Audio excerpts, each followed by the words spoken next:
All right, time to do the DLC before we have our rematch with Ultima. So I wonder what the DLC is about.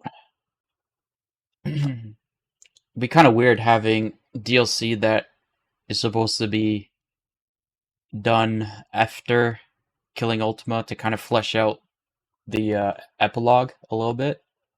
To have to do it now. So I don't know if that's going to be the case. I think it's going to just be more on the background on the Fallen because they kind of never mentioned anything about the Fallen during the game. Um, but we'll see. Yeah, so Echoes of the Fallen, and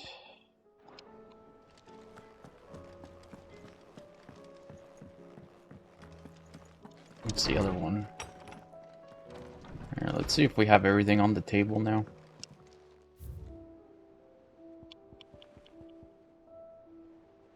Obtain all curiosities. Okay, so you have to actually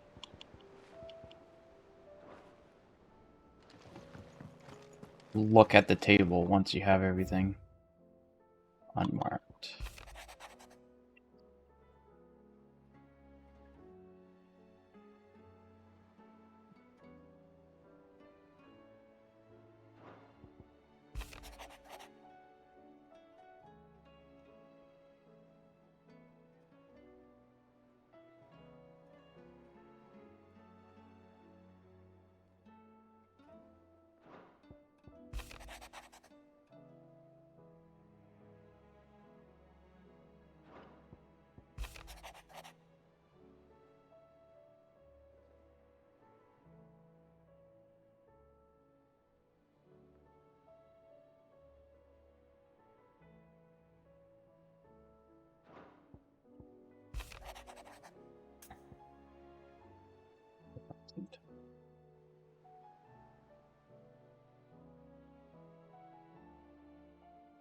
Ah, here we go. Leviathan's Dominant.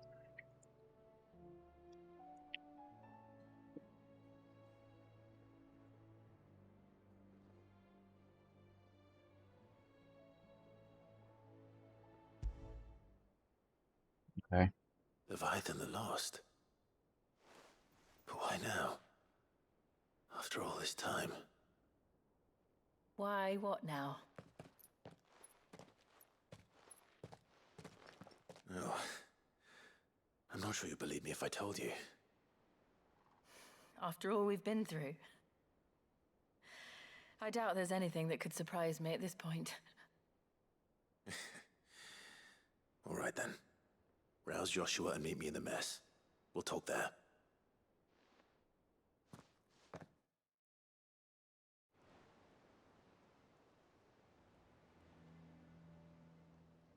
I see we're all here. So, what is it this time? I'm not sure yet. The letter delivered to my chambers omitted a few crucial details. Do we know its provenance?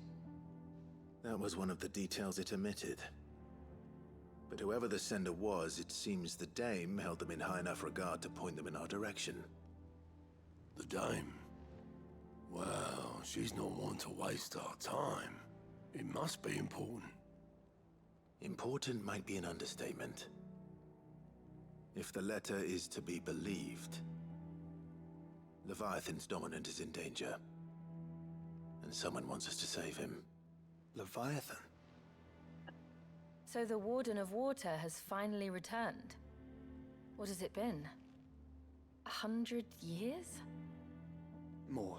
The Lost moniker dates back at least that long. Even our venerable lawsman would not have been so much as a glint in his father's eye when last the mighty serpent brought his crushing waves to bear upon the realm. But why the gap? I know it can be a few years before a new dominant's born. But over a century? Should the dominant of Water's bloodline have been severed somehow, it could have prevented a new dominant from awakening. But if one has awakened now, he couldn't have chosen a worse time. Every nation in the realm has lost its dominant. If word gets out that there is still one to be had, They will stop at nothing to claim it for their own. And the twins will be at war again, just when humanity most needs to come together. Did the letter say anything else? Only that if I wish to know more, we must meet in person. And that the Veil can arrange a meeting. If nothing else, you can be certain it ain't a trap. Famous last words. I'm coming with you. As am I. Thank you. Both of you. And Otto? Yeah. I'll keep an eye on things here. Didn't fancy coming anyway. Thank you. I shall leave the Invincible in your capable hands.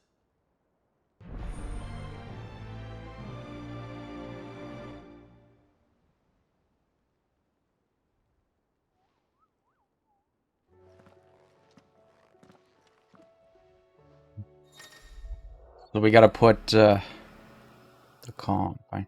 We gotta put the Leviathan's dominant basically down. We don't need a war. Quest destination indicated with the icon.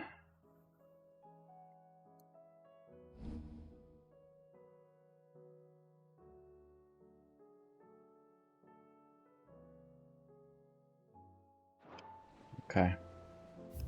Find Layla in. Oops.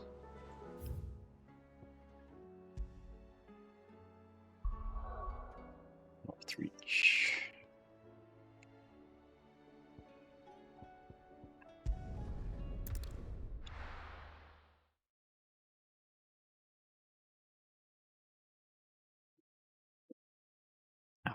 Mm, mm, mm, mm.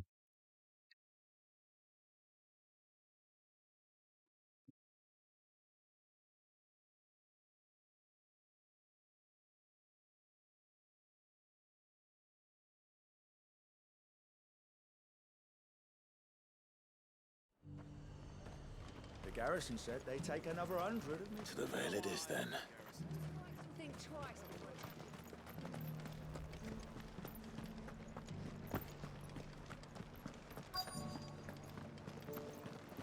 Looks like you've got a thirst.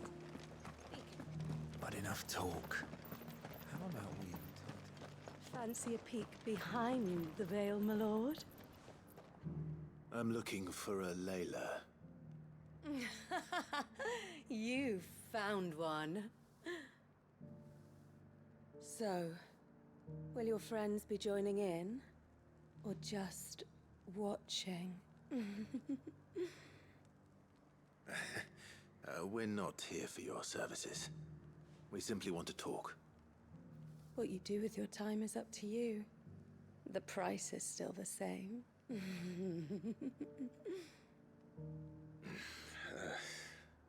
We're here about the letter.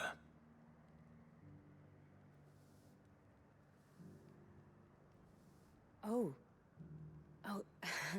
Sorry. I suppose you'll be wanting to know who wrote it then. Among other things. Look, I'm just the messenger here. There's only so much I can tell you. Specifically, A location, north of town, on the shore of Isle of Feist Bay. There you'll find a tent and the woman who can answer your questions. and that's all. Nothing else. Actually, one thing. There's more than flowers in the meadows these days. So keep that sword of yours to hand. Does anyone else think it's strange that this woman should prefer to keep to the outskirts of town? Not if she realizes the value of the information she's party to. And the danger it puts her in. I haven't seen any of those beastly blue-eyed fiends.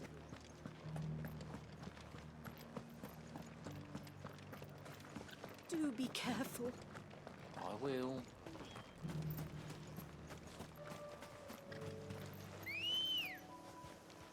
Let's go.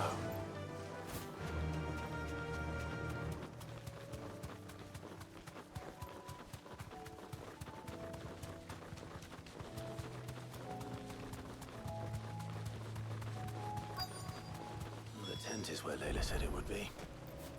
Yes, but who awaits us inside? Empty. It's empty. Why am I not surprised?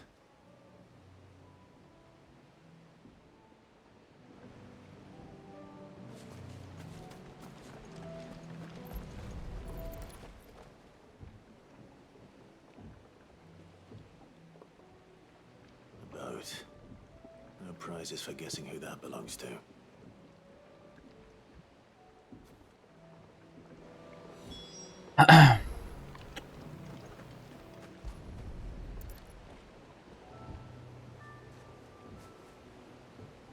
The embers are still warm.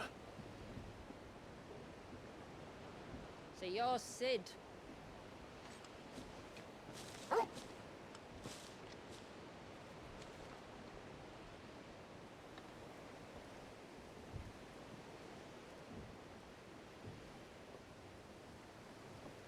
I suppose I must be. Which means you have me at a disadvantage. Apologies. I am Shula, tributary of Mysidia, final haven of the Moats of Water. The Moats of Water. The very tribe into which it was believed Leviathan's dominant was born. A people notable for their sapphire eyes and ivory hair. Yes, that would be impossible, since the tribe famously Vanished. Was exterminated. Despite the best efforts of both church and state, we are still very much alive. Though we've managed to keep that fact hidden from good Krieger's faithful for over a century. Along with Leviathan's dominant.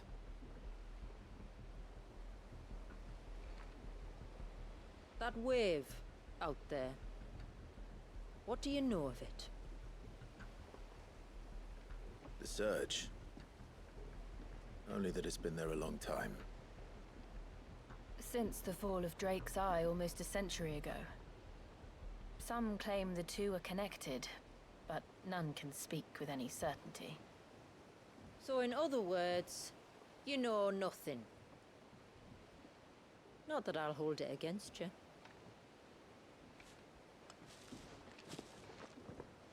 The wave was raised by Leviathan in an act of rage.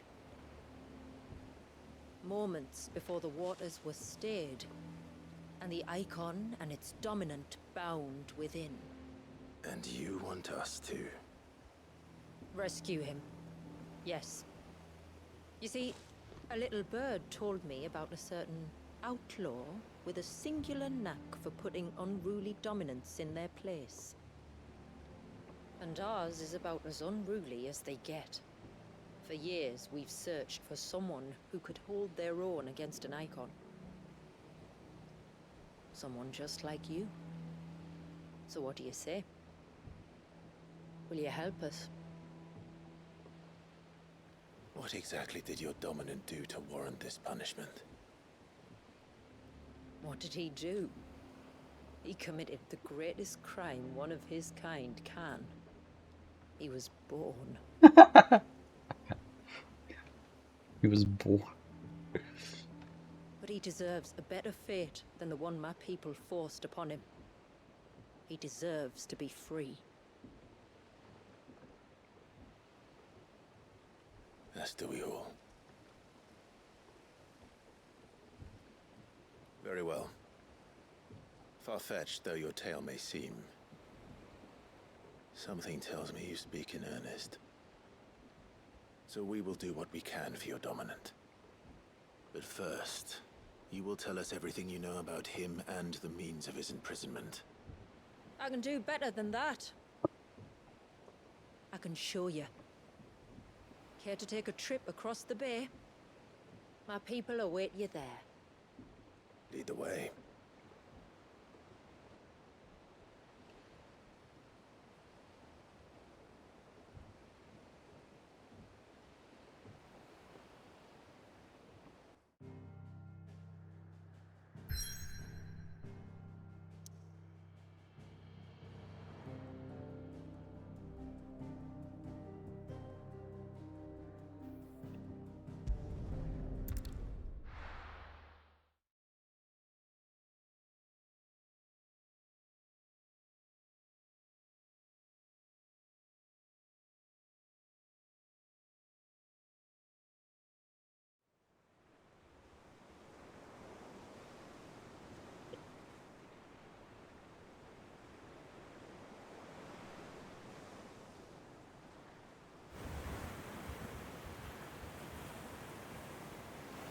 right. You might want to hold on to something.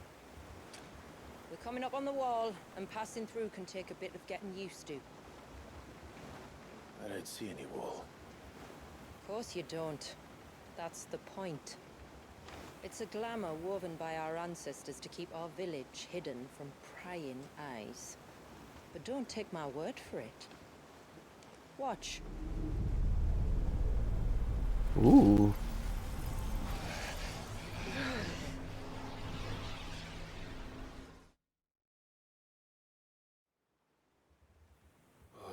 That was worse than a slug of Bacchus wine. Clive, the sky. It's blue, but how is that possible? You do know what a glamour is, don't you? Ours just happens to work both ways, and a good thing too. I wouldn't fancy staring at those sickly clouds every day.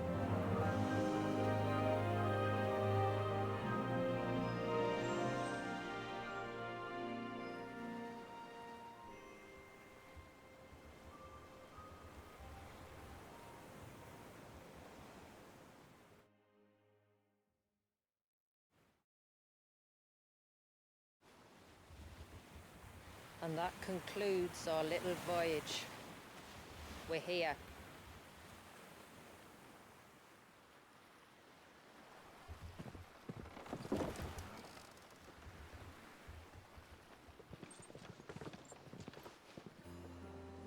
Pretty cool.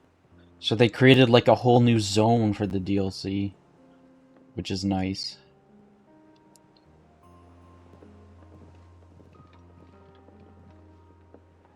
It's a long slog to the village, and a hard one.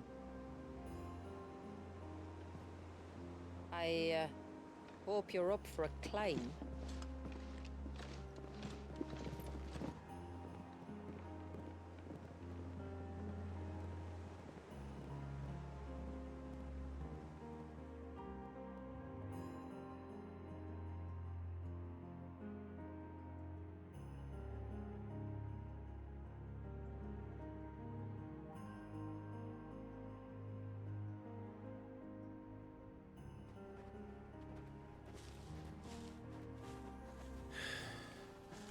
Finally. What? You didn't think we'd arrived, did you? The village isn't up here. It's on the other side of the mountain. Of course it is.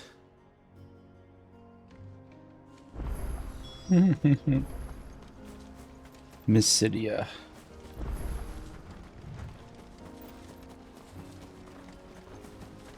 Watch yourself, Sid. This path can be treacherous. If not for the sheer drop, then for the beasts. Look at that view. Thank you for the warning. And please, call me Clive. Sid is an alias.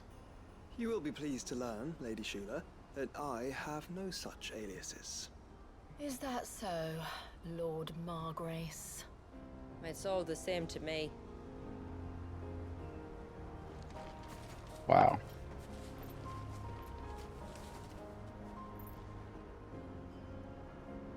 There's the boat. You can see it right down there. That's some attention to detail. Good lord. Like the texture and the just jagginess of the rock, you could see that they took a lot of time just building this. Like, it looks so good. Wow.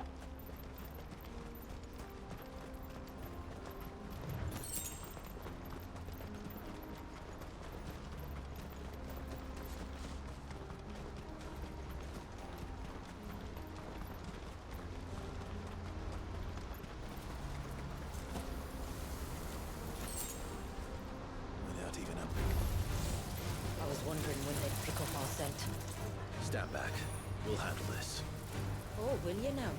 Shall I keep my axe and spells to myself, then? Earlier you mentioned spells, yet I see you carry no crystals.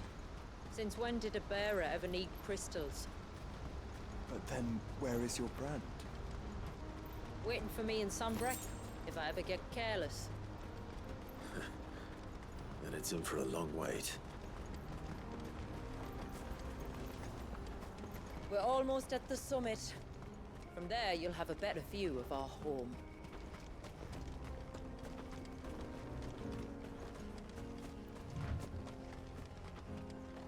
Oh, wow. Few have ever set eyes on what I'm about to show you. Just so you know. This is not what I expected. Welcome, my friends, to Mysidia.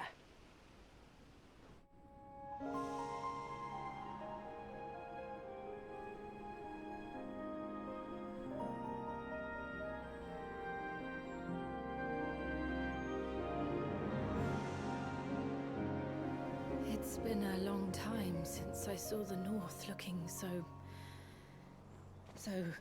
Alive. How I'm is... sure you have plenty of questions. Yeah, there's no It's been blight a here. long journey, and I expect we could all do with a rest. Our humble village is only a short way from here. If you'd care to accompany me. Let's get ourselves in front of a fire, and I'll tell you everything you need to know.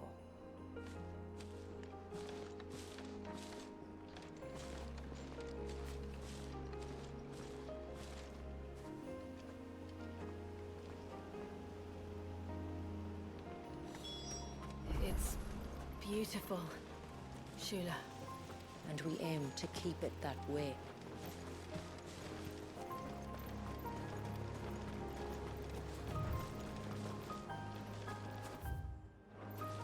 Of course, you're not allowed to go in that cave yet.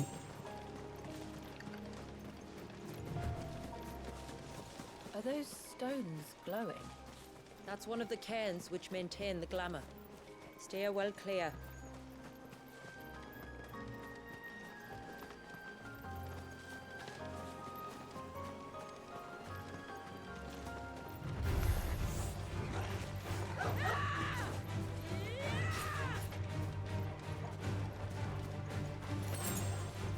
If the surge was an act of rage, One wonders what prompted it.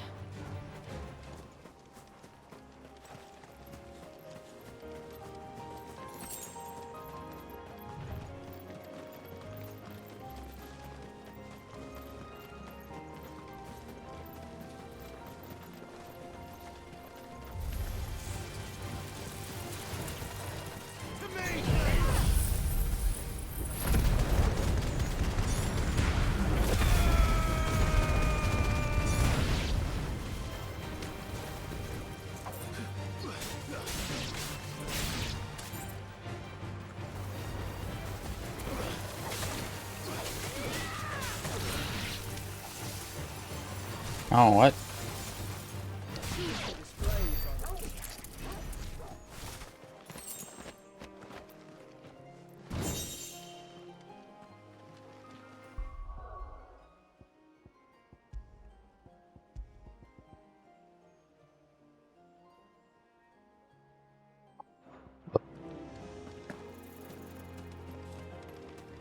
I don't know about that.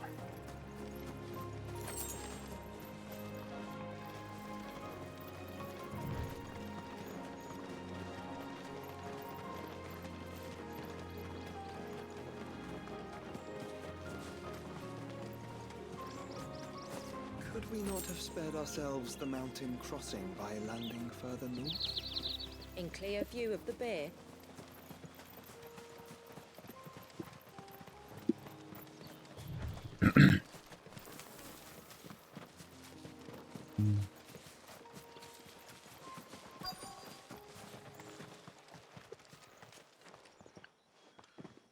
On evening tides.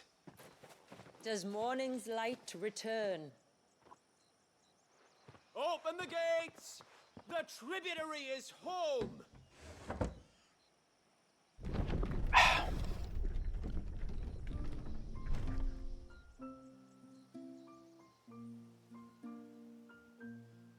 Even.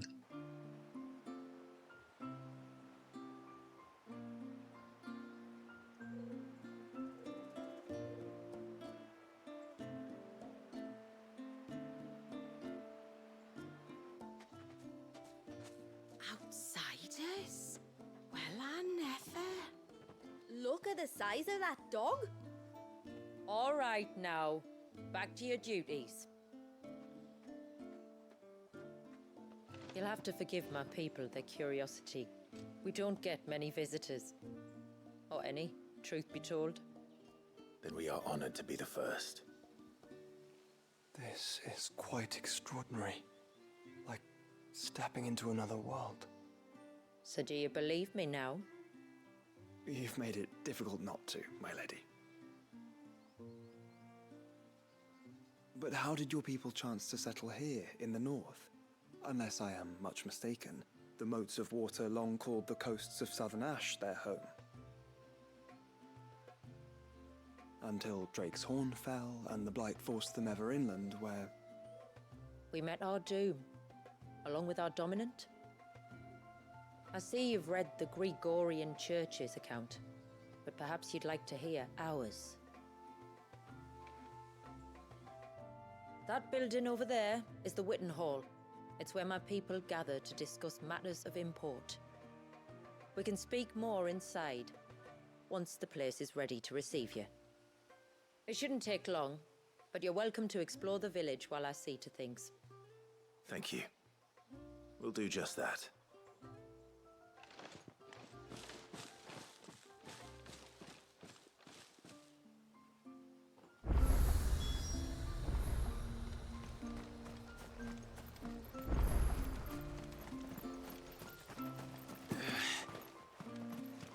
The stalks are thin, the leaves thin.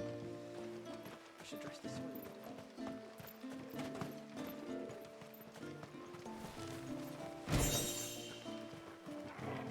Just you stay away from that temple. Do you hear me? I heard you the first time.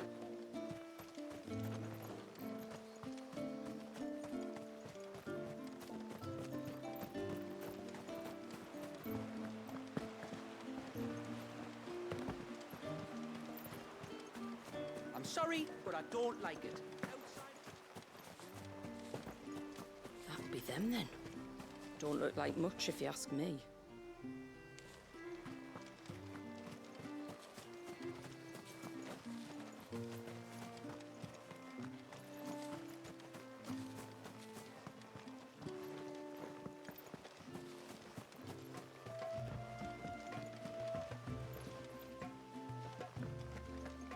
Stacks of grain.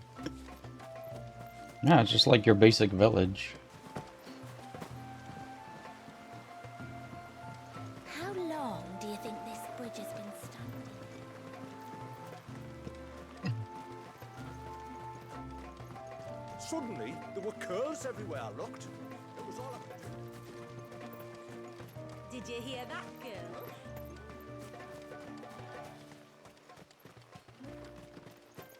Seems like one of the cairns was disturbed by an ibex.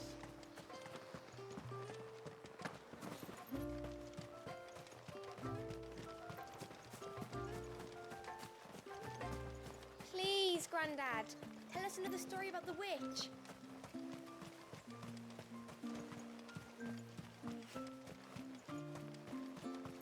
Who are things that are as plain as...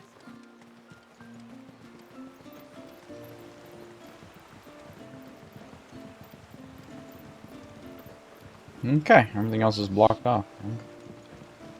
I don't even think there's a shop.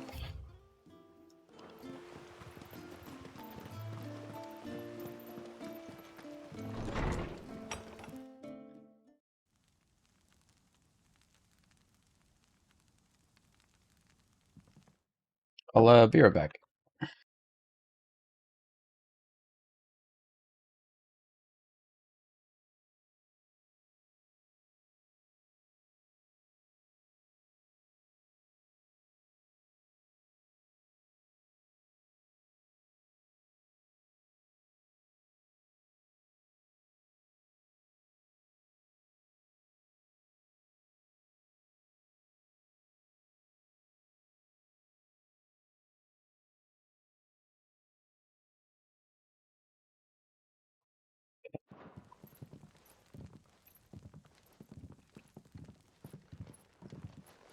So what do you think of our little haven in the woods? It might not have all the comforts of a southern settlement, but at least it's ours. And there's a lot to be said for that. It can't have been easy keeping this place a secret. Not easy, no. We've dedicated our lives to maintaining the glamour that conceals us. Us and Walyas. This man, Walyas, is he Leviathan's dominant? That's right. Though he's no man, Walyas is still a baby. What? Baby. Forgive me, but you said that the Dominant and his icon were bound inside the Surge almost a century ago. That would surely make him older still. It would, if he'd been allowed to age. But the spell robbed the poor bairn of even that.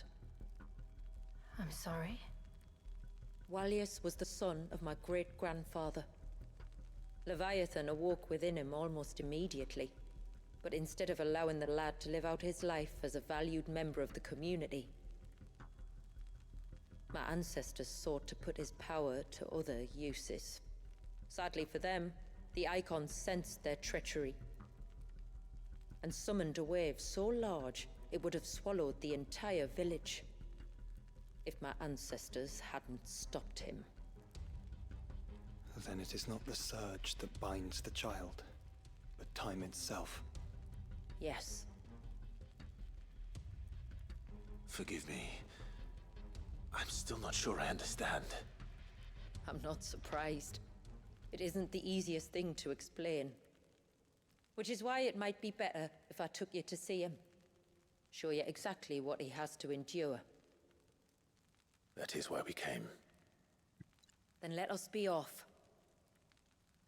There's a road that leads north from the village. It'll take us right into the Surge. Thought we are gonna be meeting like elders and having a discussion, but it's just her in the building. Are you bound for the Wave, Tributary? We are, Delina. Have you spread the word about our guests? I have. Everyone knows to treat them as family. You shouldn't have any trouble now, but just in case, I would have you accept this symbol of our people.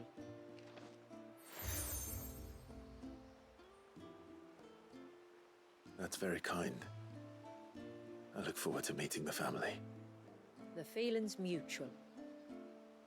Should the Tributary be indisposed, feel free to ask me any questions you might have regarding the village, and I'll do my best to answer. Thank you. We will. Then I bid you good tide.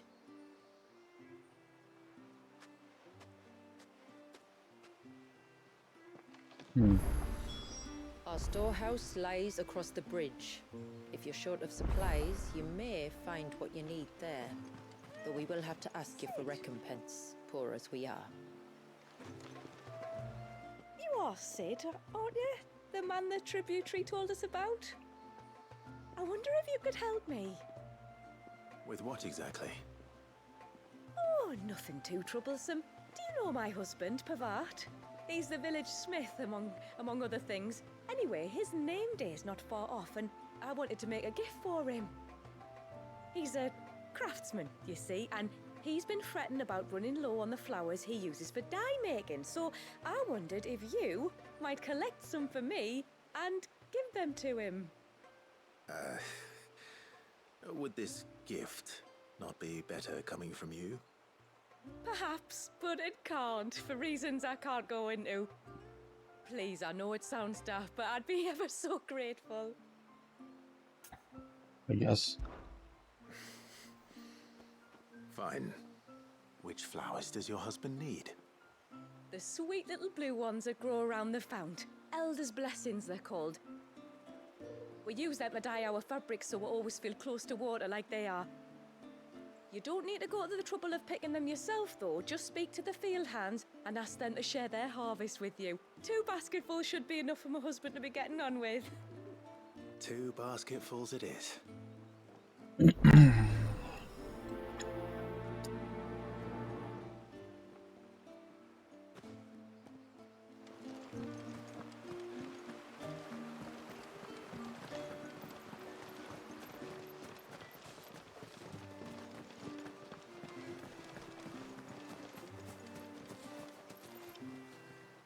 Excuse me. I wonder, might you be able to spare a basket of Elder's blessings? Pavard's wife tasked me with collecting some for her husband, and suggested that I speak to you. Ah. Werda wants you to bless her better half with the fruits of our labour, does she?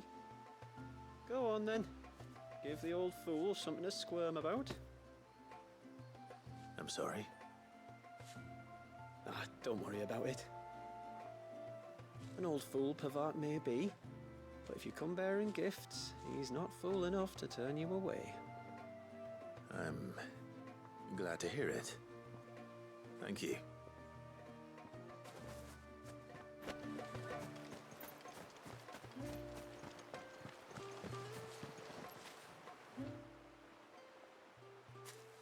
Ah, welcome to Haven, friend. Thank you. Forgive my presumptuousness, but the smith's wife has asked me to make her husband a present of some Elder's blessings. 2 basketfuls, to be precise. Well, I have one, if that's any help. It is. I'm much obliged. They really are beautiful. Aren't they just? Though that's not the only reason they have a special place in our hearts. Legend has it that when our people fled from Ash, the tributary of the Tyne took some seeds with them. And as they wandered high and low across the Twins, he'd plant them wherever they stopped for water. Every elder since has done the same. So when we finally put down roots here in Mysidia, the flowers did too.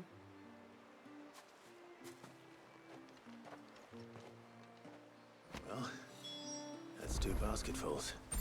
Time to visit Pavard.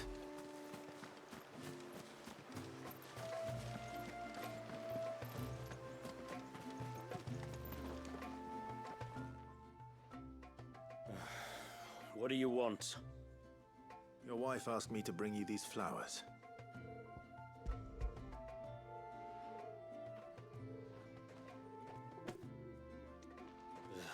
That woman. Come out. I know you're there. That woman. Who? Me?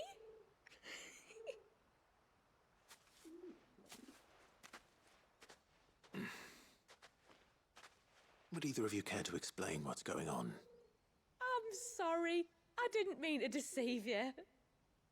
It's just, my husband can be a bit standoffish at times, and I thought this might be a good way for the 2 of you to get acquainted. What with you being a swordsman like, and him being the only smith in the village. It'd be a shame if you couldn't turn to him for help. The only reason he couldn't turn to me for help is because I had my hands full with all the orders you lot dumped on me. I'm pretty much done with them now, though. But, for the record, the tributary said that we were to lend you outsiders our aid, and that's exactly what I was planning to do. With or without my darling wife's meddling. Still, here we are. Acquainted. So, if there's out you need, just bring us the materials, all right? All right. All right, then. And tar for the flowers. I was running low. You use them for dyeing, I hear. Aye. Crush the petals and it makes a fine and lasting blue. We use it to stain the cloth for our tunics and pennons. To remind us where we come from, like. As motes of water. Children of the sea. It is a nice blue. That's right. The pattern too was left by our ancestors. The Ceaseless Rill, it's called. It symbolizes the river of our tribe, with the strength of Leviathan running through it. And no matter how that river has ebbed and flowed, changed its course, the flowers have always been with us, growing on our banks. I should get back to work. If you need something crafting, let me know. I will. It was a pleasure to meet you. Wasn't it just?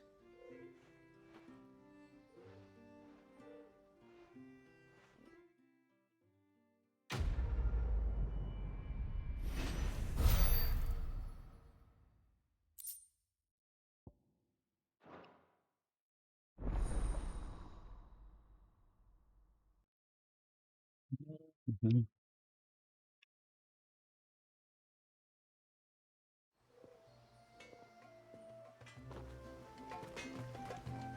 What is it you want?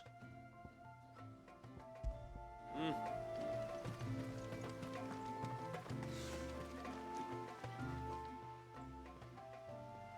Oh, I'll have her hide when she gets back. Oh, sorry. I was leagues away. How can I help you? If you're after something from the storehouse, it's actually my wife you'll want to talk to. She will have to charge you for the goods, though. Not that would fleece you or anything. It's just, you know, needs must. I understand. Saying that, she might not be able to get anything down for you for a bit. Ah, right. She's got her hands full with the inventory, you see. It should have been my daughter's job, really, but the willful little Rills decided to make herself scarce. Ah, the heavens only know where that girl's got to. If you'd like me to keep an eye out for her. Oh, no. I couldn't ask that of an outsider. Could I? You wouldn't mind? Of course not. She won't have gone far, will she? I hope not. But I've scoured the entire village for her and come up empty-handed. Can't help thinking she might have gone on another one of her little adventures. Ah, a free spirit is she? Aye, that she is. Can't get her to sit still, especially once you heard you lot were on your way. Outsiders! You should have seen her little eyes light up. Oh, if she wanted to watch you arrive, she'd have made for the low gate where you first came in. The guard there might have spotted her. Maybe you could ask him. Ruka, her name is. All right. I'll let you know if I find her. Try not to worry.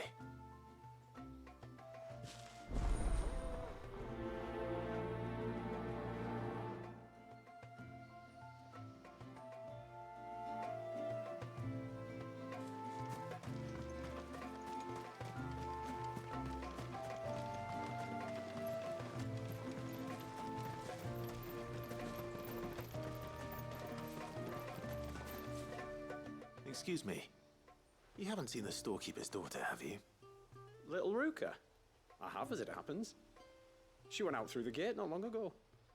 Out of the village? Alone? Aye, she does it all the time. There's a path off to the left which leads down to the river. Nice little spot, that. And safe as you like. The beasts of the mountain don't dare come so close to the village. That's where she'll be. Go and have a look if you don't believe me. I will. Yeah, and she's gonna be in trouble.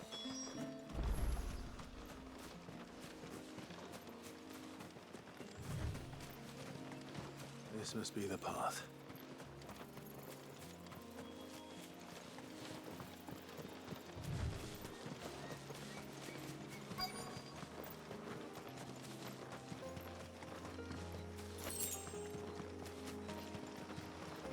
No, I guess not. Here either. It's you! I've been looking everywhere for you.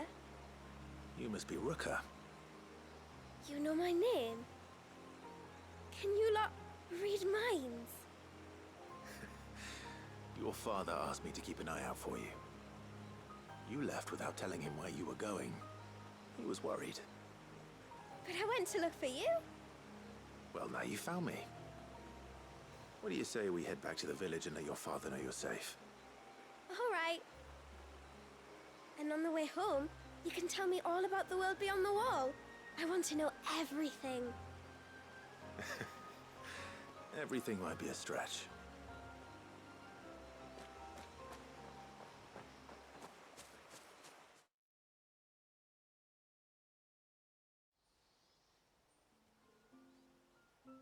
Thank you for bringing her home.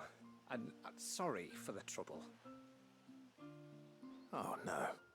It was a pleasure. Daddy, did you know that there are villages 10 times as big as Haven in the outside world? 10 times! Cities, they call them. And in these cities, they have great big walls and towers and castles. Oh, to think I was worried. You can tell me all about the outside world later, Sweet Pea. Now go and help your man with the stores. All right.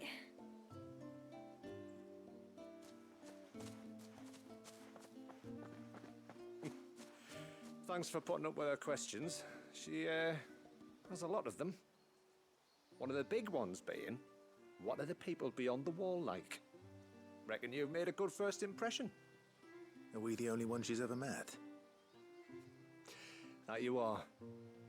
The rest of the world can't know we're here, so we'll have to be very careful who we're letting in and out. A few of us might make the occasional trip to shore for supplies, but for the most part, we make do with what we've got, including what the old Northerners left us. Yes. You built on top of the old ruins, didn't you? Well, they make for fine foundations. Their masons clearly knew what they were doing. That's one thing we don't have to worry about. Oh, it's everything else that's the problem. Medicines, metals for tool making, anything like that. We have to dress up as traveling merchants and make a trip to the outside and pray to every cloud in the heavens that nobody sees through us.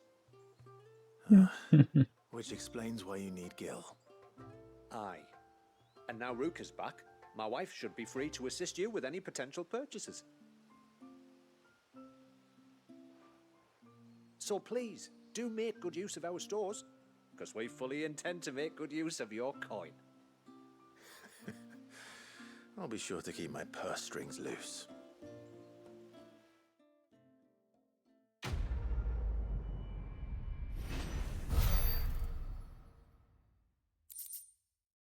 Ageless.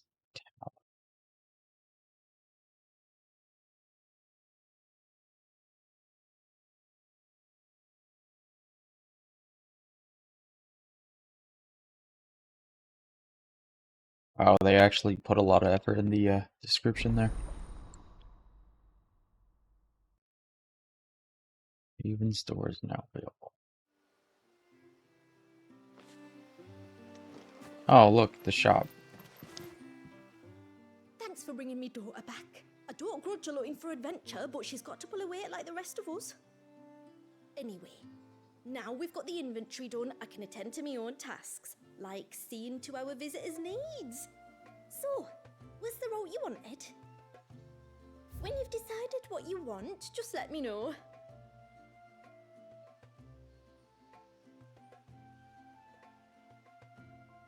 How? Well, if you're sure you need it. Here you are. May it serve you well. Here you are. May it serve you well. Well, if you're sure you need it.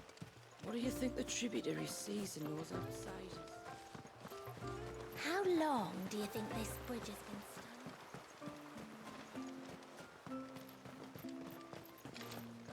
Suddenly, there were curves everywhere.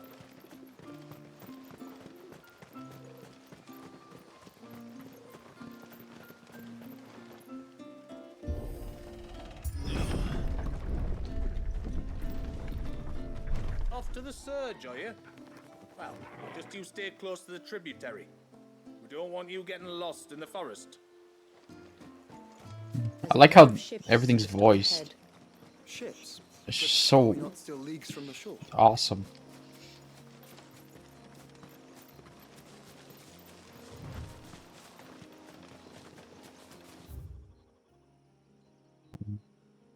Yeah, you're not allowed. Okay, let's just do the main quest, I guess. Capsized ship over here.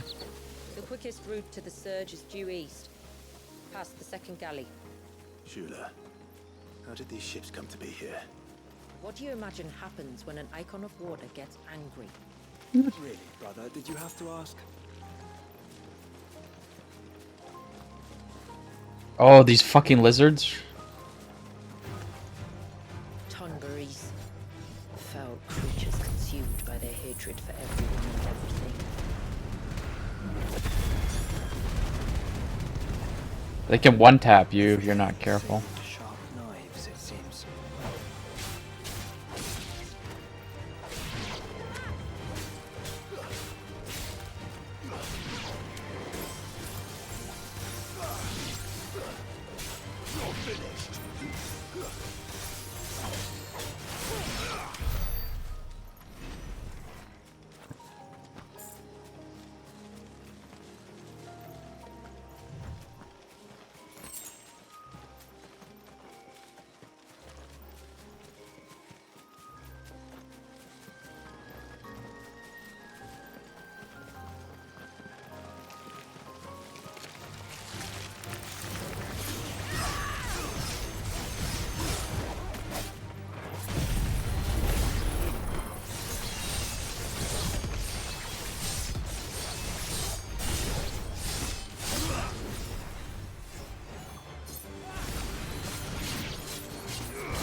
Smell the sea.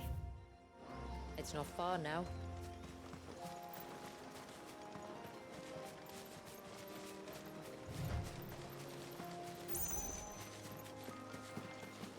Look at that view. How will we reach the surge? We'll follow the coastline north. There's a bridge that'll take us across to the cape.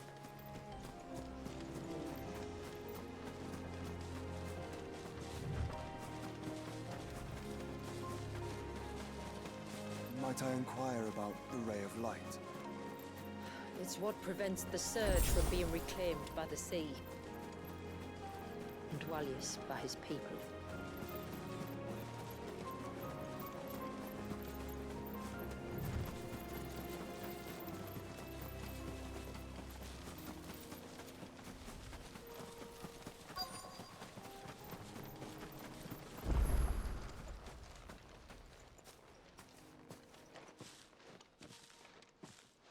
You said before that the child is bound within the surge. But you've yet to tell us how we're meant to reach him. I trust we won't have to hold our breath. That's exactly No. what we're gonna do. The surge wraps around the cape without engulfing it. If we continue to its tip, there is a path down to the seabed. And the wave's origin. All right. It won't be the first dominant we've met at the bottom of the ocean.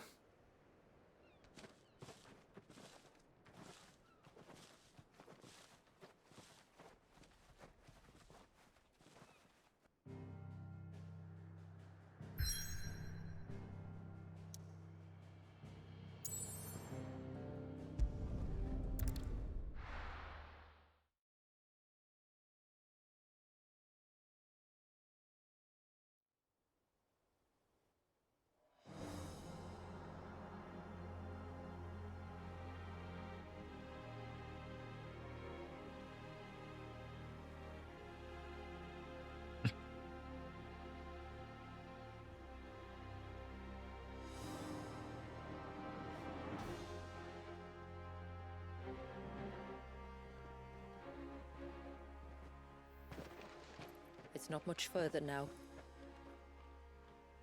The path seems well kept. Do you and the villagers often come this way? Only me. Once every new moon without fail. It is my duty both as village elder and Dwalius's descendant. But surely no one blames you for what happened. Why should you bear the responsibility alone? You misunderstand. I do it because I want to. To show him that he isn't alone, and that there are still some of us who would see an end to his suffering. Suffering you will soon witness with your own eyes.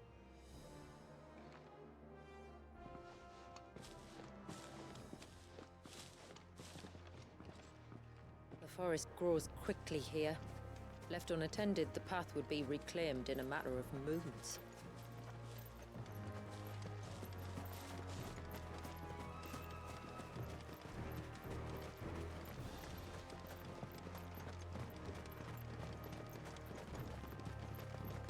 Does the light point the way to the child? It does indeed.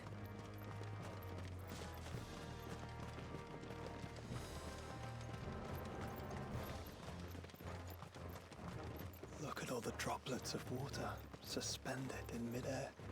Where they have remained untouched by time for 80 summers.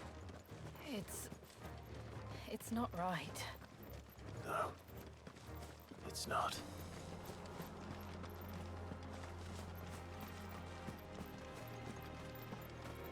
There. Up ahead.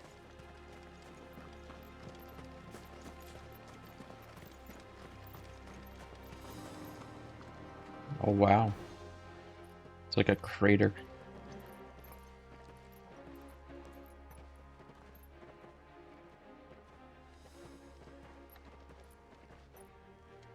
Down in the center. Follow me.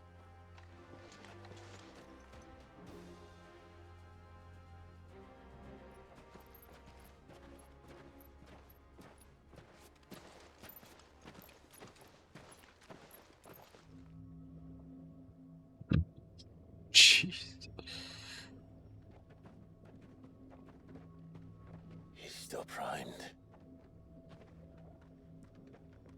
I'll never forget my first priming. The fear. And I was old enough to understand what was happening.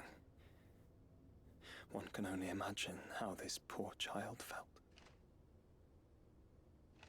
He is the victim of an unforgivable sin, committed by people who saw him as nothing but a means to an end. He must be so frightened. Then I'll ease his burden. You don't mean? I'm not going to hurt him. Contrary to the tales, I don't go around killing dominants for no reason. What if I told you there was a way to remove Wallis's icon? I tell you, you were a madman. It's hard to believe, I know. But it can be done. Though, it isn't without its risks. Part of the icon remains no matter what. So, it might still come to violence. I don't know. It depends on the dominant. I've seen things end well, and I've seen things spiral out of control. He's gonna try to steal the icon mid-rage. From this child, there will be no end to his suffering. And I think that a worse fate than the alternative. Don't you?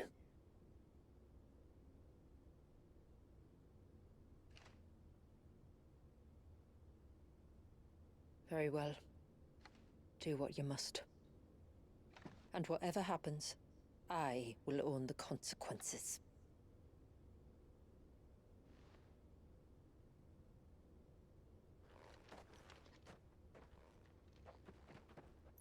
Don't be afraid, little one. Let me bear the weight.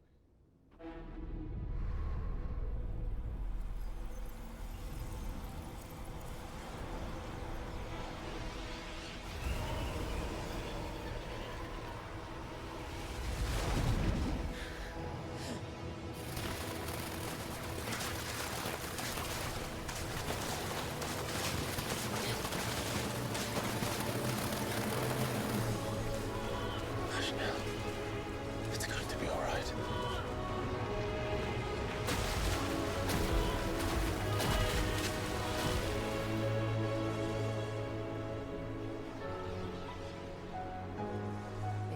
Is it done?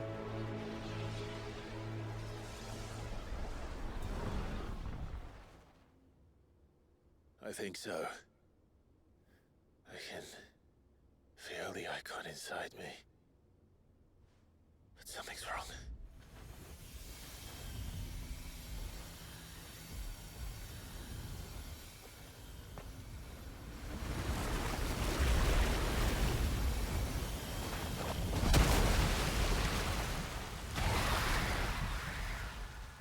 What is that? He wasn't just afraid. He was angry. All right. Let's see what you've given me.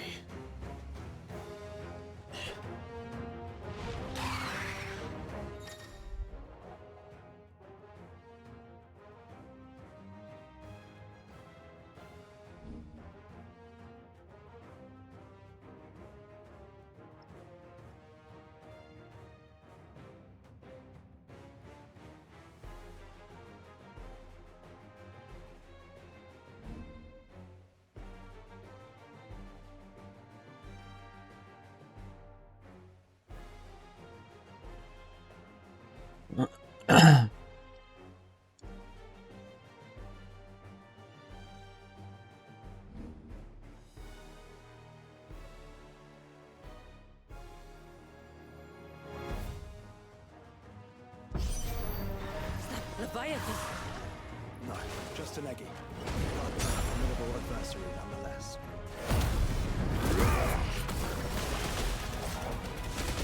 They give you a gun.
mean, it's an interesting ability.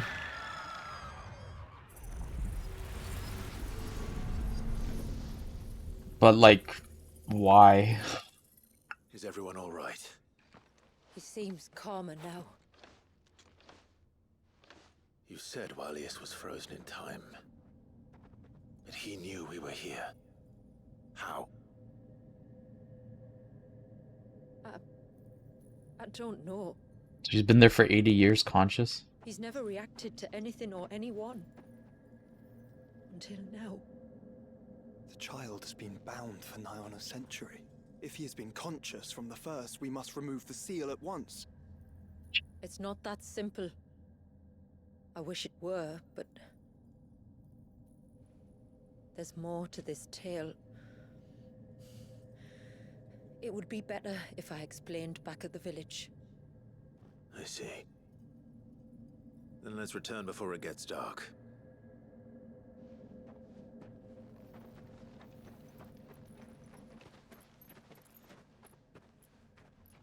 I'm sorry, Walius. I will make this right.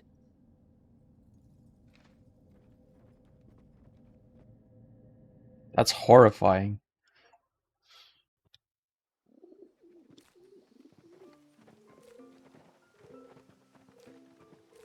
So, part of Leviathan is inside you now, is it?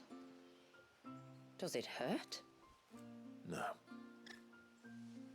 Not anymore, anyway. Good. Because I still have need of your strength. If you want to know the rest, we should head to the Witten Hall. Of course.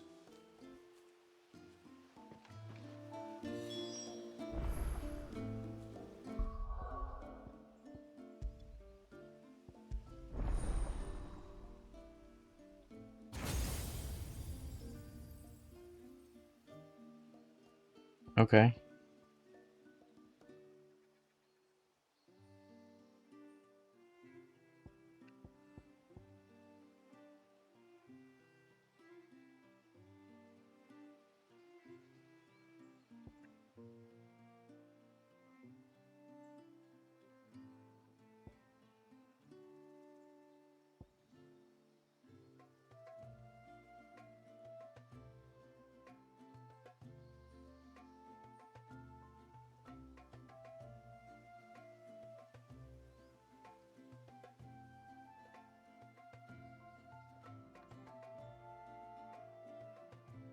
I don't know.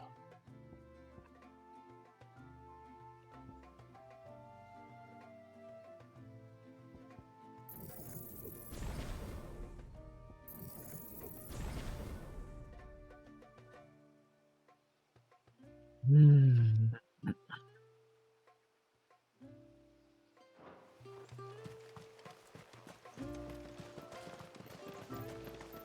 there! Chiri's back!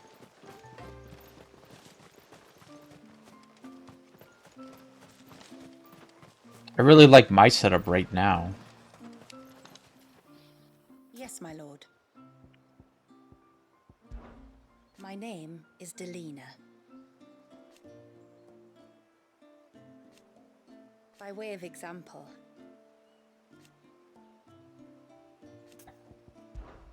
as I'm sure you're aware,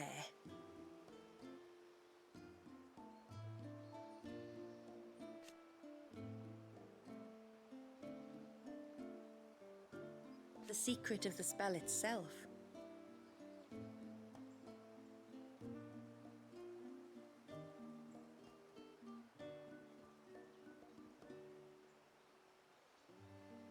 so they built the cairns.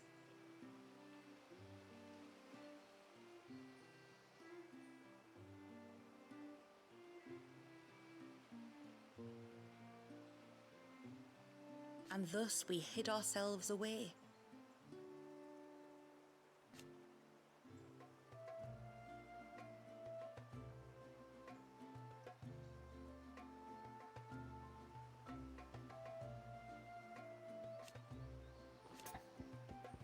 Oh, so they cast the second part The after. story began after the fall of Drake's Horn.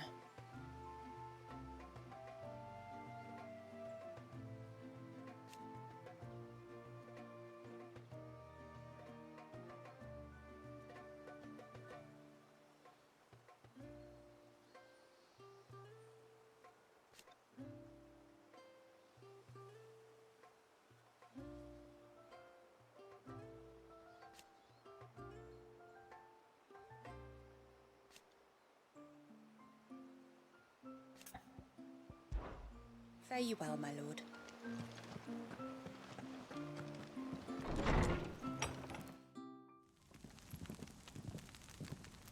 To understand the spell which binds Walyas, you must first know who we are, and what drove my forebears to commit such an atrocity. This tapestry is our story, the one that brought us here. After generations of wandering, my people sought refuge in northeastern Storm, some 170 years ago. But in exchange for our safety, the Gregorian Church demanded we renounce our faith, and branded us heretics when we could not. To be exterminated, as a lesson to others. And so was it chronicled in the Imperial histories, for anything less would have made the Church seem weak. Yet a handful survived. The few who did fled north and west, and in doing so discovered two things that would forever shape our fates. The first was an old legend, revealing how to make your very own Mother Crystal. Ooh. But that's impossible. As they were soon to discover, aye, far too late. Our ancestors convinced themselves that they could recreate the divine if they could only find a strong enough heart. A living being capable of channeling torrents of ether. And the heavens provided. A dominant Walyas. They'd stumbled across a nostrum in an ancient ruin, which they believed could provoke a sudden outpouring of a creature's ether. They meant to enrage his icon. Leviathan would have destroyed everything, had our people not made their second important discovery. A means to stop time itself. Where did they find that? The Northerners had no such magics, or they would have used them. When our ancestors first arrived, the land was uninhabited, save for an old witch who lived on the highest peak. Her body had been consumed by the curse, a cruel payment for her long years of service to the Northern Thanes. So desperate were they to prevent the fall of Drake's Eye, they'd forced her to devise a spell to stop time. But Drake's Eye did fall. It did. When she finally perfected the necessary magics, it was already too late. As punishment for her failure, the Thanes exiled her to this forsaken place to live out the few days she had left. Knowing her suffering, our ancestors cared for her as best they could, and in return, she gifted them her spell. That even though she should die, her legacy might live on.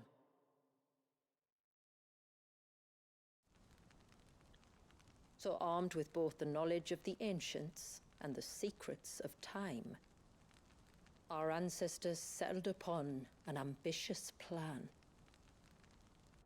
They would create a new Mother Crystal, and enchant it that it might endure for all eternity.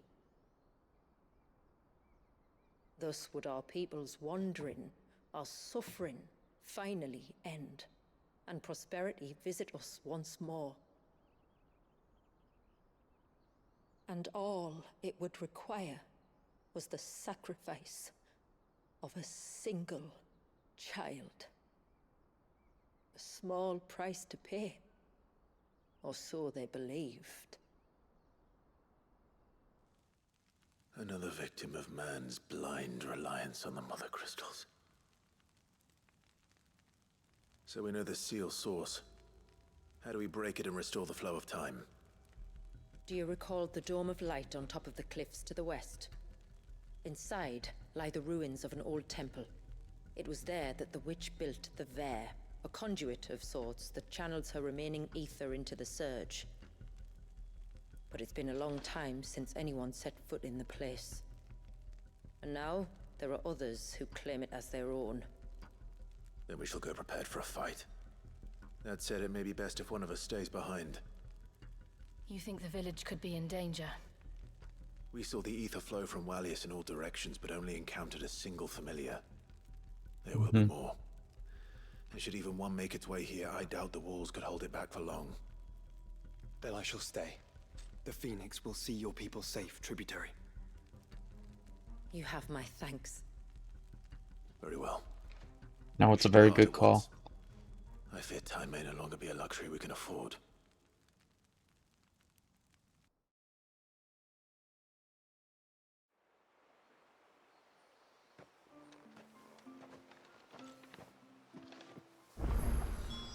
The Vare is not easy to find.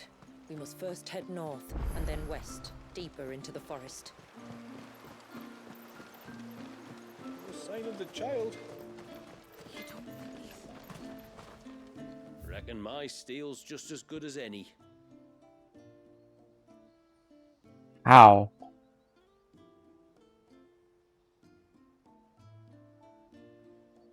How is that better? I'd like to see another smith do better. But okay.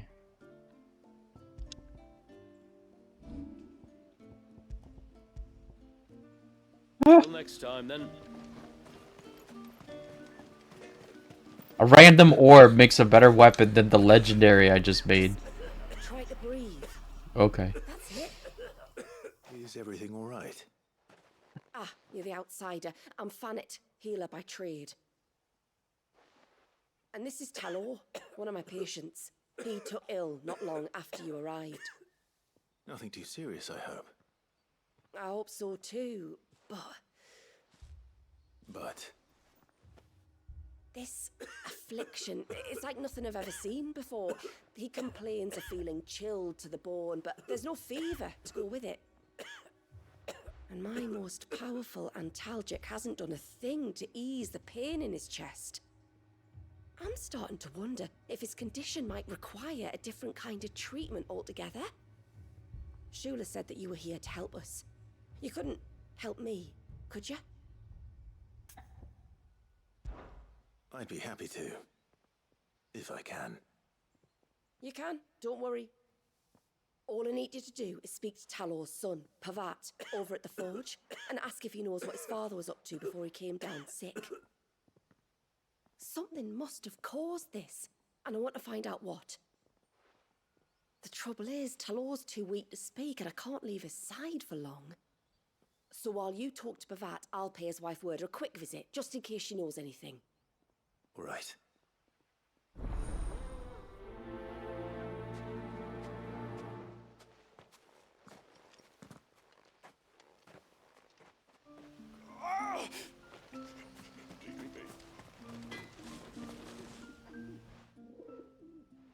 Oh, do you need something?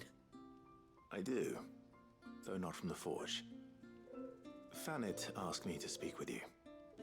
She's looking into the cause of your father's illness and wondered if you could shed any light on the matter. I see. Sorry. She shouldn't have dragged you into this. It's no trouble, really. Tell me, did your father do anything out of the ordinary before he fell ill? Not that I know of. But then I hardly see him. He's always out and about, like. Well, at least he was. Suppose he might have been a bit more fidgety than usual, but apart from that... When you say out and about, where does he usually go? Just round the village. Wanders over to Blazier's place most days. He's a fisher who lives on the other side of the fount. They're old friends. Maybe he knows something I don't. Maybe. I'll go and speak with him.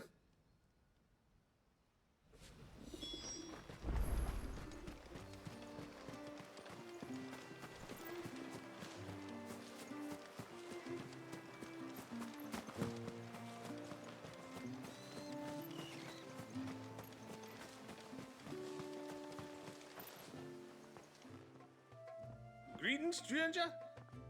What can I do for you? Your name is Blazier, is it not?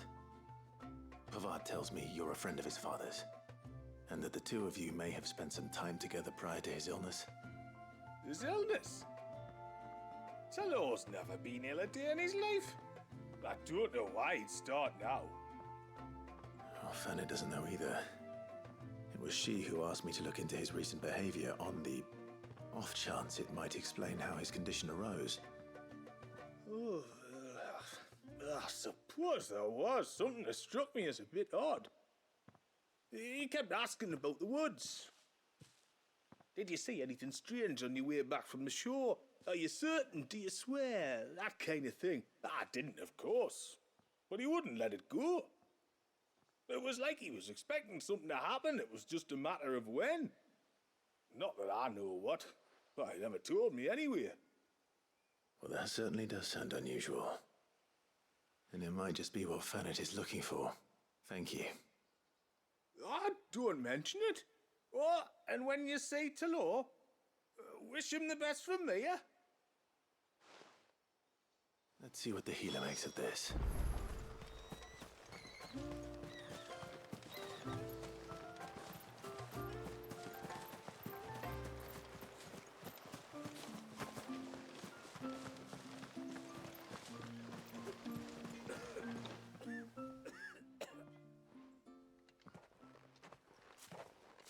I spoke with Werder, but she couldn't tell me anything. Did you have any better luck? Nothing conclusive. But there was one thing. Azir, the fisherman, told me that Talor had taken a sudden interest in the forest of late. He kept asking him if he'd seen anything unusual there on his way back from the coast, but never let on what exactly he was expecting him to have seen. The forest between here and the coast. Surely not. But then... I can't say for sure. But I think Talor's illness might have some connection to the Tomberries. You may have encountered them during your time here. The small, scaly beastmen. And you think they may have caused Talor's illness? How? I do. At least in a way. And if I'm right, it's no wonder the treatments I've been trying didn't work. Oh, I know it's a lot to ask, but would you go down into Father's Fell for me? There's an altar there, and if my fears are true, an offering upon it. What is going on here? Please. I'll explain everything when you return, but time flows fast. I beg you, make haste for Father's Fell and take the offering from the altar. Talor's life may depend on it. Very well.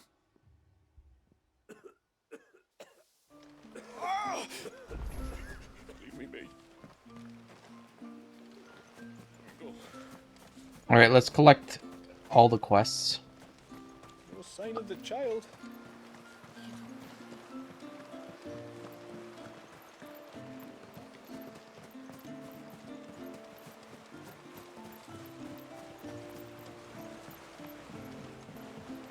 My lord, may I speak with you? There is a matter with which I would beg your aid. Of course, what is it? Please, not so loud. Something serious then? Yes. I think we might have company. I was passing by the low gate when I saw a figure moving among the trees up on the cloak. At first, I thought it must have been you or your brother, so I didn't say anything, but the more I think about it, the more certain I am that the figure looked familiar. And you're sure it wasn't one of the other villagers? Positive. I think it was someone from outside the wall who has found his way inside. Of course, it could just be my imagination playing tricks on me. I only caught a fleeting glimpse, and it might have been you or your brother. But if it is who I think it is, we cannot allow him to leave now that he knows we're here. Would you go and see? Oh, he won't try to hurt you, believe me. Given what lurks in the forest, the only one likely to get hurt is him. Very well. Whether the man you saw is who you believe him to be or not, we need to know. It may yet be someone else entirely. Someone who means your people, or my people, harm. Perhaps. Just promise me that if you do find someone up there. Don't worry. I won't draw my sword unless I need to. Thank you. Ymilla, this man you saw, might he be the customer you told me of? I fear so. The customer? I'll explain later. Come on.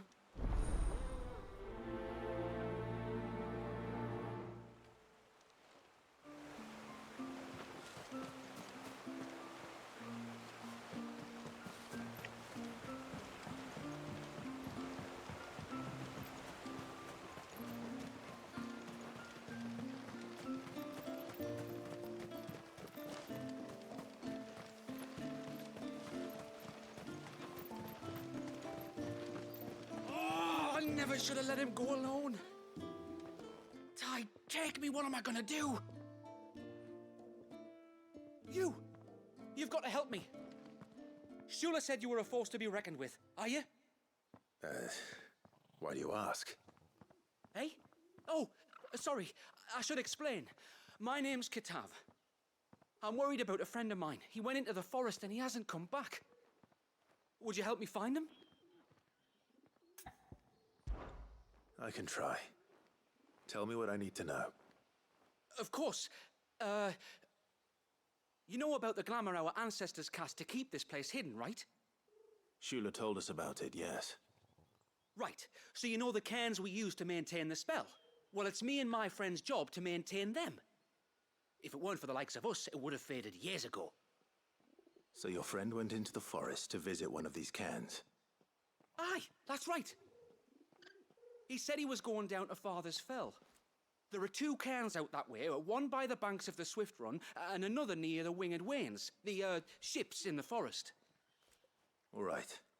How will I know this friend of yours? His name's Nassef. He's about my height, but clean-shaven. If you could track him down and see that he's come to no harm, I'd be much obliged. I'll search the village, just in case anyone's seen him, and meet you back here. Very well.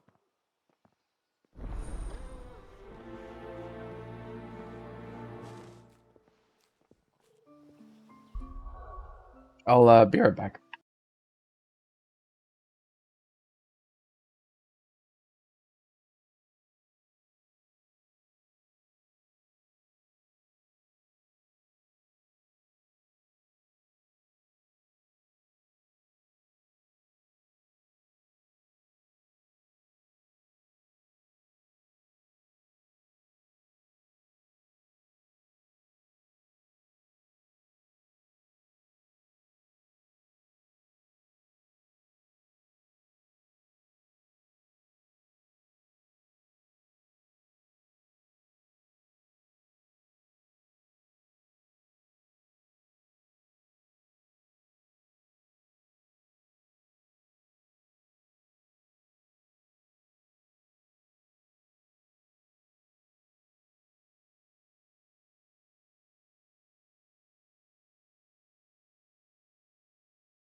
Okay, we're back. One came by the ships, another by the river. Better get moving. Hail, stranger. Are you a rider by any chance? I am. What gave me away? Oh, I can smell it on you. The scent of the stables.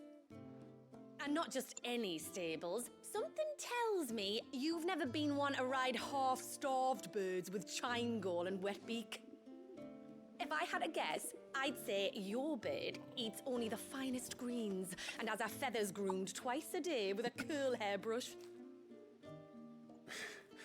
Nothing but the best for my Ambrosia. Ambrosia? Pretty Nothing but the name. best. What's she like? Well, she's tall and strong. And her feathers are as white as snow. You're joking. You've got a white chocobo. I have, yes. I suppose they are rather rare. This I've got to see. Can you bring her here? I would if I could, but I doubt Shula's skiff could hold her. Me dad's got a boat. And he's ferried chocobos before. You could get him to bring her. It'd be perfect timing and all. He's preparing for a trip beyond the wall as we speak. I'm sure he'd help you if you asked. He would. Well, I don't suppose it would hurt to have Ambrosia around. All right then. Where could I find your father? He'll be in the storehouse on the other side of the brook. Tell him Manda sent you.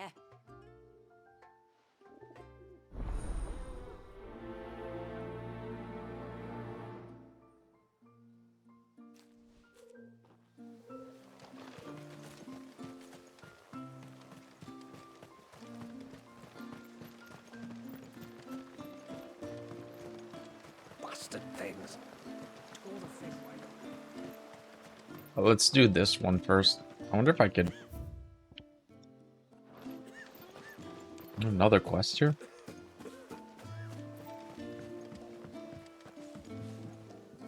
You one of the outsiders, then? I am. Shula invited me. Are you Manda's father? I am. Got you running errands for her already, has she? She's asked to see my chocobo, but I'd need your help and your boat to bring her here. Or you could just say it no. Honestly, that girl and her birds, she'll be growing feathers soon enough. Well, truth be told, I didn't take the idea seriously at first. But thinking about it, it would make it easier to get around if I had Ambrosia here. Can you help? Well, if you're sure that's what you want. The tributary says we're to treat you lot as we would each other. So, if you need me to ferry your bird over, then that's what I'll do. Still, they don't take the water easily. I'll need you to bring us a mimic goat or two to keep her calm on the journey over. And where would I find one of those? Oh, don't ask me. It's been years since I last brought a chocobo across the bay, and I'm told the world's changed a fair bit since then. Where do you usually get your stable supplies from? Well, the man who made Ambrosia's tack lived in Martha's Rest, and if I remember correctly, he traded in chocobo feed too. So I suppose I'll go and ask him. I'll be sailing over to Northreach soon to pick up some supplies. While I do that, you collect your bird and your gourd, and then meet me by the shore. Just don't take too long, all right?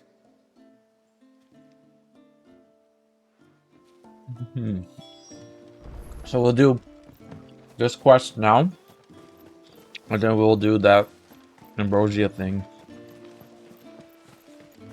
right after.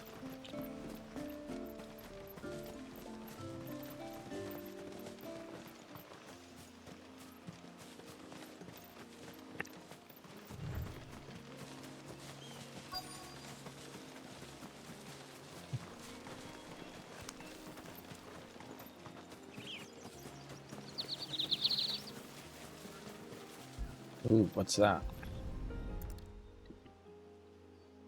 A bottle. Breath of the arbor. Perfume from Sambrag. Looks expensive too. Who's there? Stop!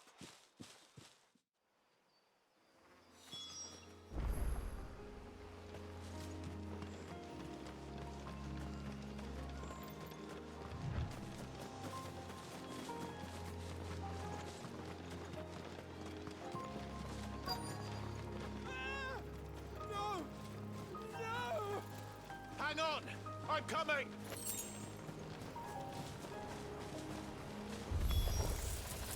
Don't eat me! I'll give you gut rot, I swear!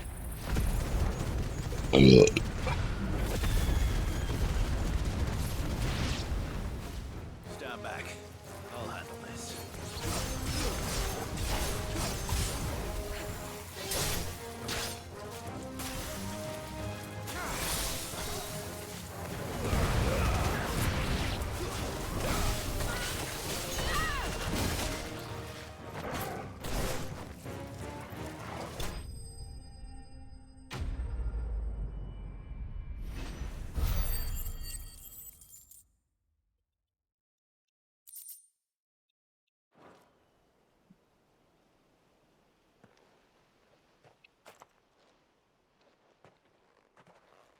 Are you all right?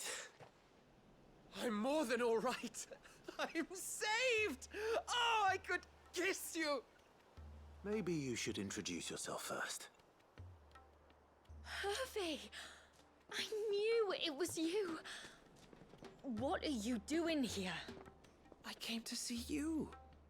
Oh, my little canary, it's been so long. Thank you for saving him and sparing him. Who is he? Hervey, one of many clients from my employment beyond the wall. One of many clients? We spoke every night of our plans together. Whispered songs of love into each other's ears. And then you upped and vanished without so much as a word. I left you a note, didn't I? I told you I was sorry, but that we could never be together. That I could never abandon my family. And I told you not to look for me. How did you even find this place, anyway? The flame of your love was as a beacon in the night that guided me to you. Hervey.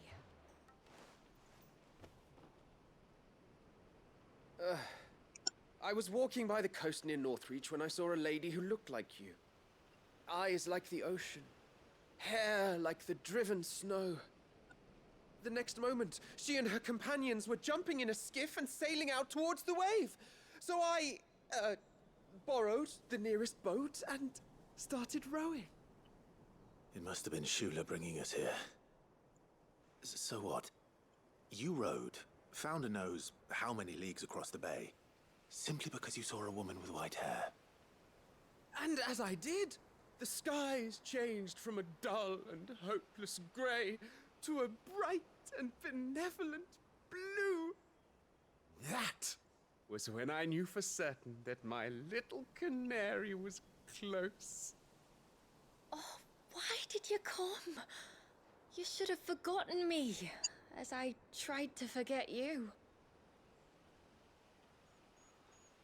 I cannot leave my people, Hervey. We're back.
Yeah, we're back.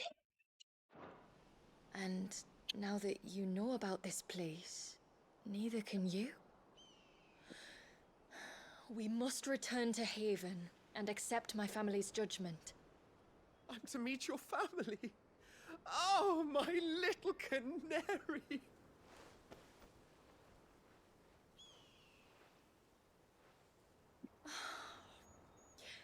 Please, come and see me later. You did as I asked, and you must be rewarded for it. But first, follow me, Hervé. Ah, to the end of the world and beyond.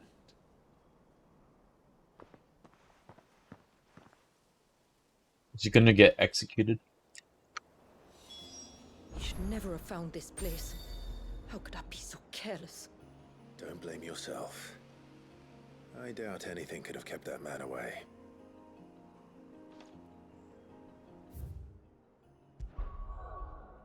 Hmm.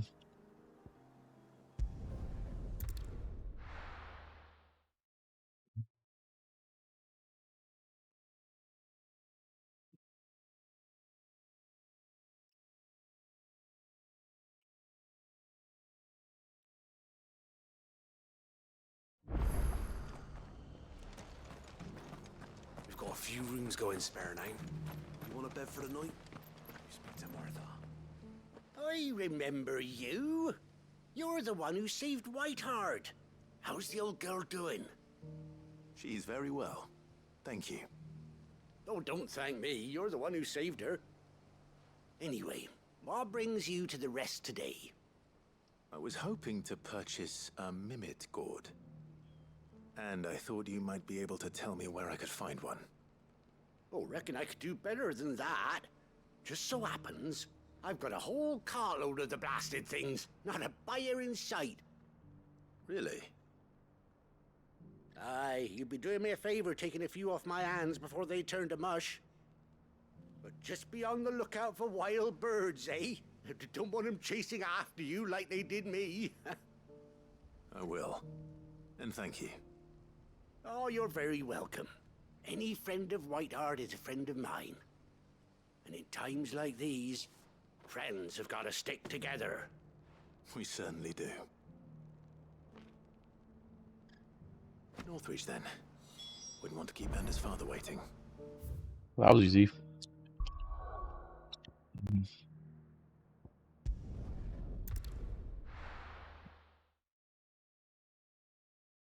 I was expecting, oh, you go here and it's guarded by a boss, and then you have to kill the boss to get the one gourd. And how might I help the garrison today?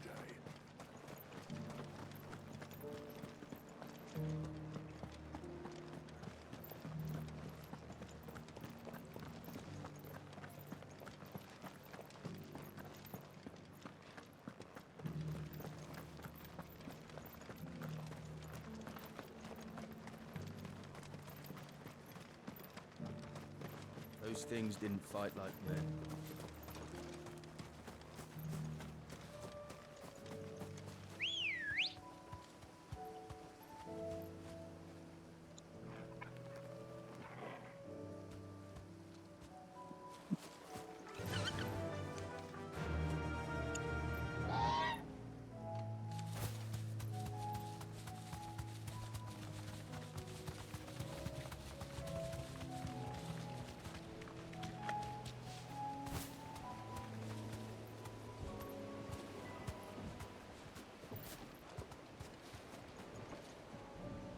Ah, there you are.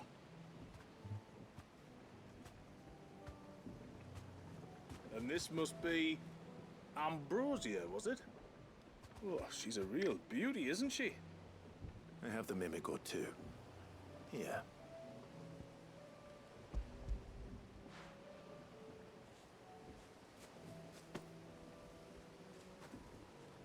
Thank you kindly. Soon as she's gobbled this up, we'll set sail.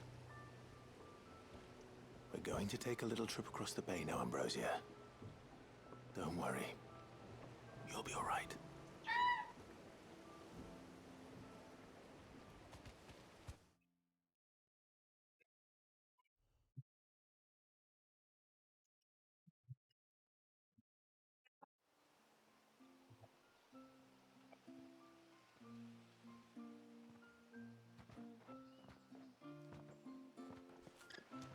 Well, we made it. You didn't all? She is as white as snow. You're beautiful, aren't you, girl? Brave, too. She was calm as you like on the journey over. The mimic gourd will have played its part, of course, but passing through the walls enough to spook most birds even then. Not this one, though. Ambrosia's been through a lot. I doubt there's much that could unnerve her now. Not with a beloved master Jaded. by her side. No. It's you who looks after me, isn't it, girl? Anyway, thanks for bringing her here. I hope I can breed a bird like her someday.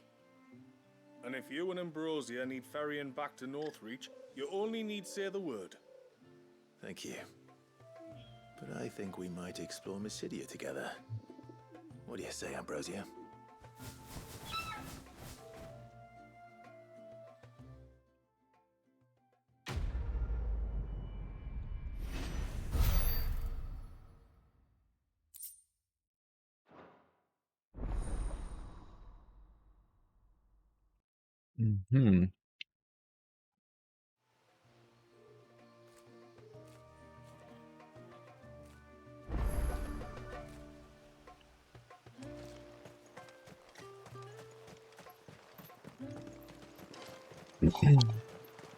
Bastard things.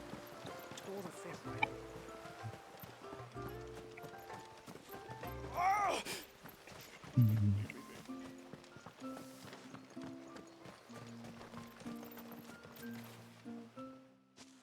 Forgive me.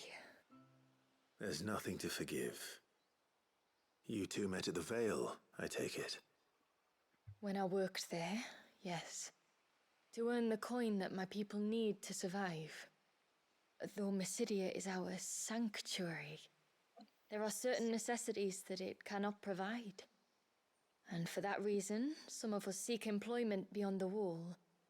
Yet few are the opportunities for followers of a strange faith in a strange land. And so you supported your family as best you could. I did. And I have never regretted it for a moment. I found a second family in the Vale, and in the Dame, a second mother. I also found Hervé. But our love could never be. I knew that if I revealed my secret to him, I would be putting my people in danger. But that if I did not, I would be living a lie, unable to return home. What will happen to him now?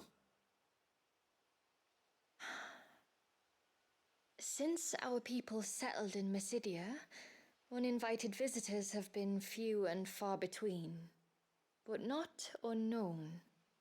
Explorers, survivors of shipwrecks, none lasted long. I see. That was before my time, you understand.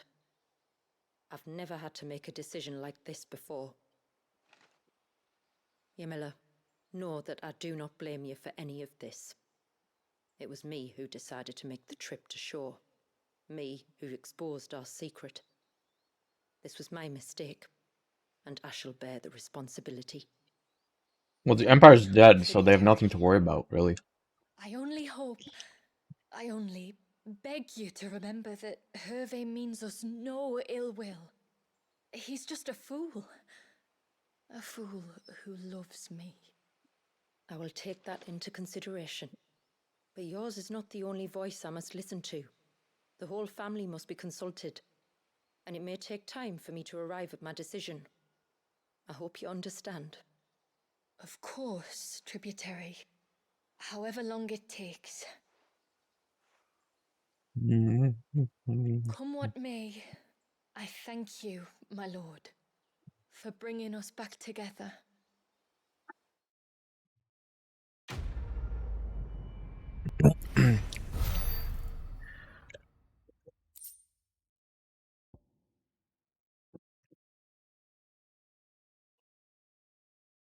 Ageless millet.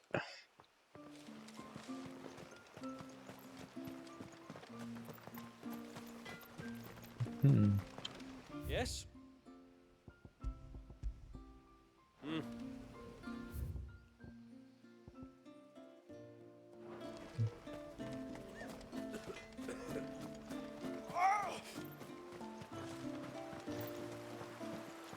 Bastard things.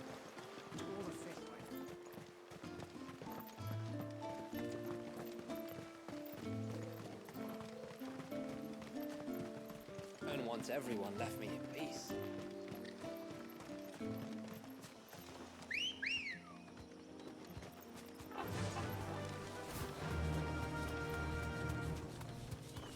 Before, we turned east at the shipwrecks to reach the coast.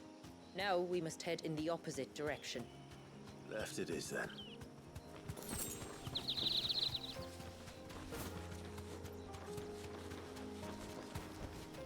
That'll do, girl. If there's one thing I know about beastmen, is that they love to hide in the dark. Uh-oh.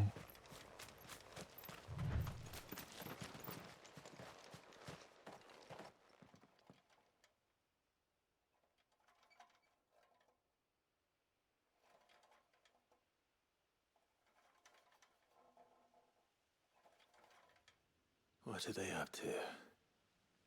Some sort of ritual.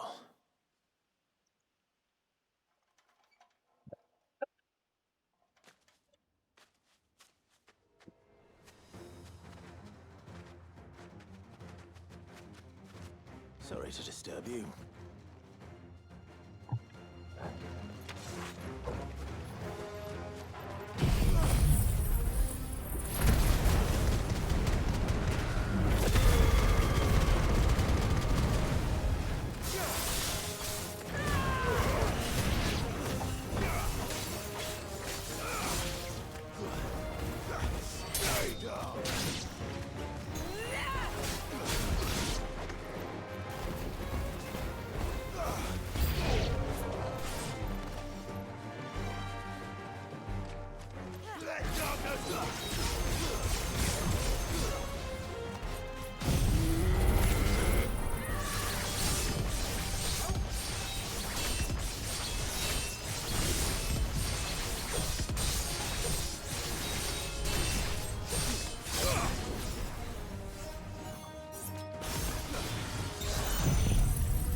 It just does so much damage. Like,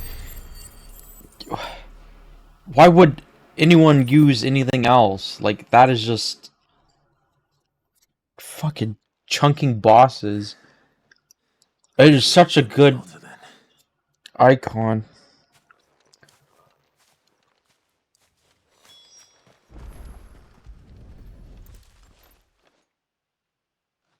Necklace.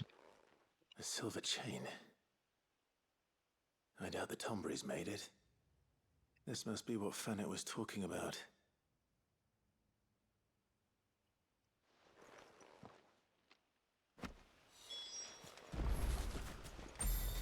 No use calling Ambrosia now.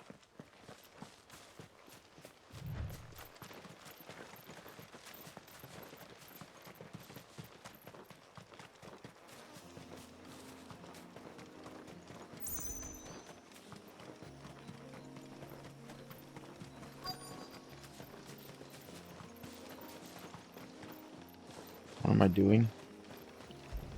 Inspect the cairn. Well, here's the cairn.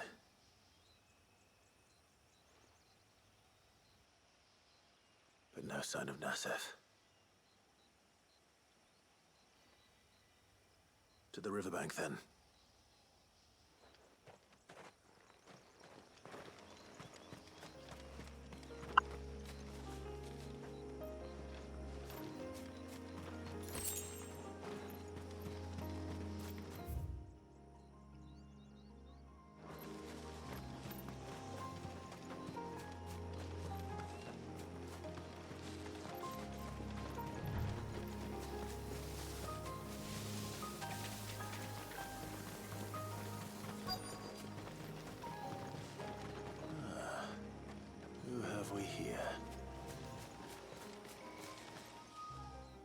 I'm looking for a man named Nasef. Aye, I know him. Takes care of the cans. Wait, you didn't think I was him, did you? Sorry, mate, I'm just out to gym myself a few ibexes. What do you want with the lad, anyway? His friend, Katav, asked me to look for him. Apparently he ventured out to work on one of these cairns and didn't return.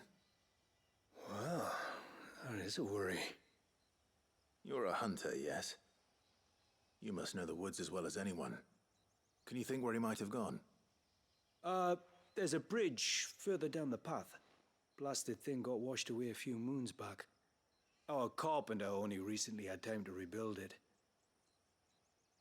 But if I remember rightly, there is another cairn on the far side.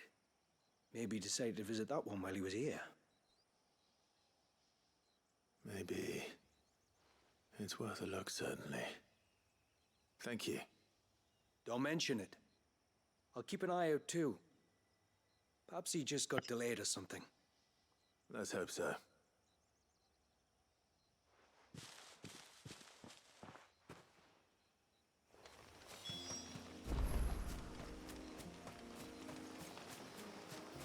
Robert Crab.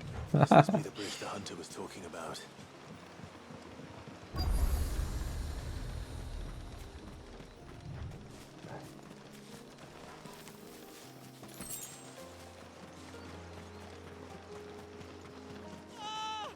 Stay away, damn you! Hold on!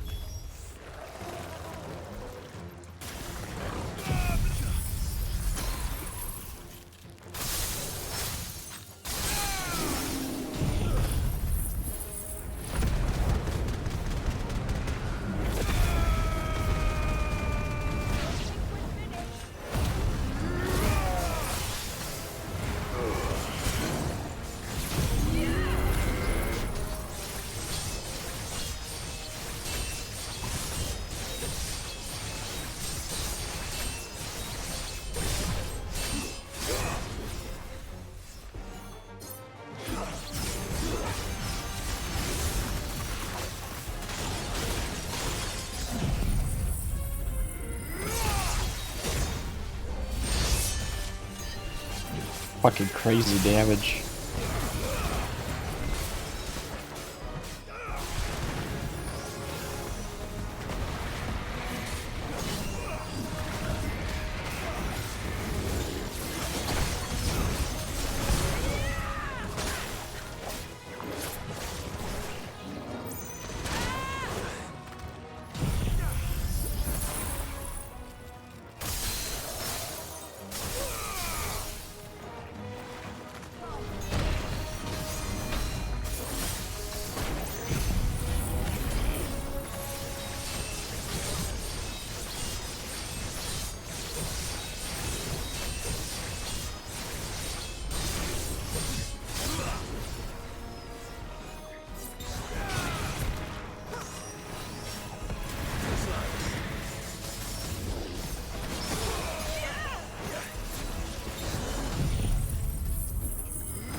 Oh, thank you.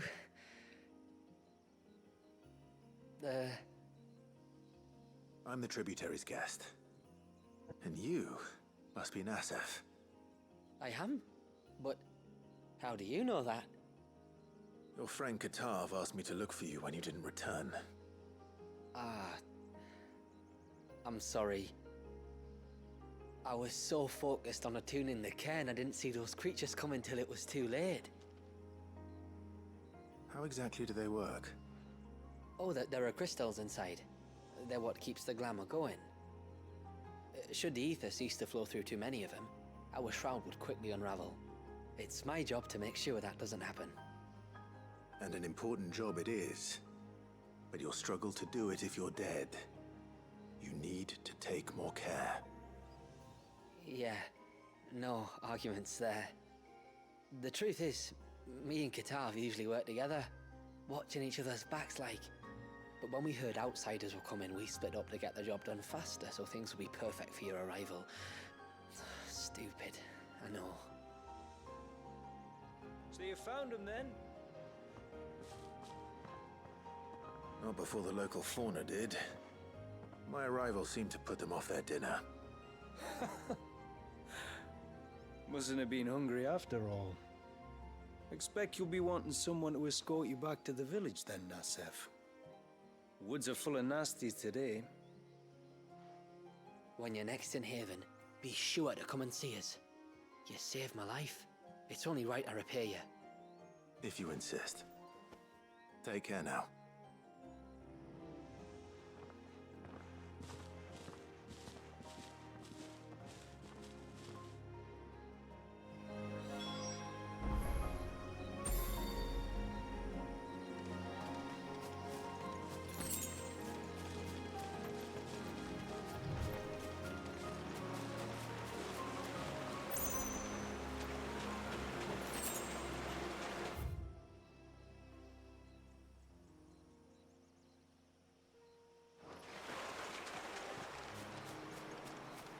Hmm.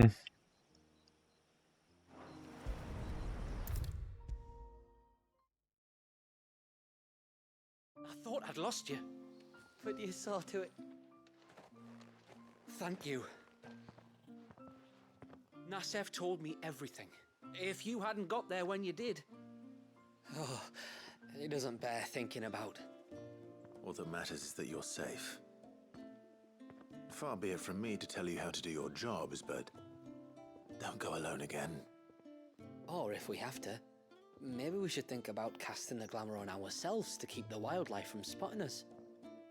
It'd take its toll, of course, but it'd beat letting the cairns fall and having to weave the entire spell from scratch. Imagine if we had to do that. I'd rather not. Would only succeed in adding 2 new piles of stone to the collection. Your bearers? That we are, thank the tides. The others can't attune to the crystals in the cairns the same way we can. Reckon this place would be doomed without us. So, you do this work for the good of your people? Not because... We're forced to. No. From what I've heard of the way things work on the outside, we were truly blessed that our rain fell here in Mysidia. Our people are few enough as it is. If we started turning on each other, kin against kin, over nothing but a stupid accident of birth, our days would be numbered. They would. Anyway, all's well that ends well, eh? Thanks to you, both of us lived to keep this place hidden another day.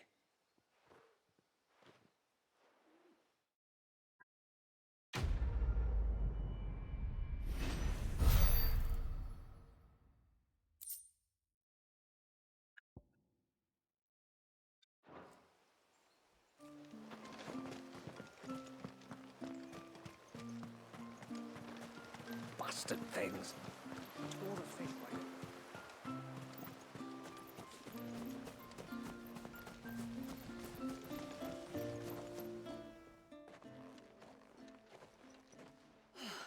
You're back. Well, did you find anything? I did. This silver chain. I knew it. Well, I'm still none the wiser. Forgive me. This chain. It's a Gregorian Maternoster. Worn by men of the faith. What's it doing here? And why would the Tomberries be praying to it? To understand that, you need to understand what the Tomberries are. They feed on hatred and suffering. And some say that if you render them an offering, some token of grievance against your fellow man, they will put a curse upon him. So you think someone's put a Tombury curse on Talor? I can't say for sure.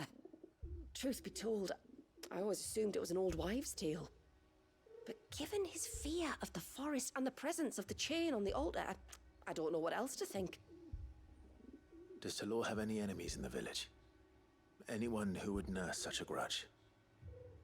No, I believe the one who left the chain at the altar was Talor himself.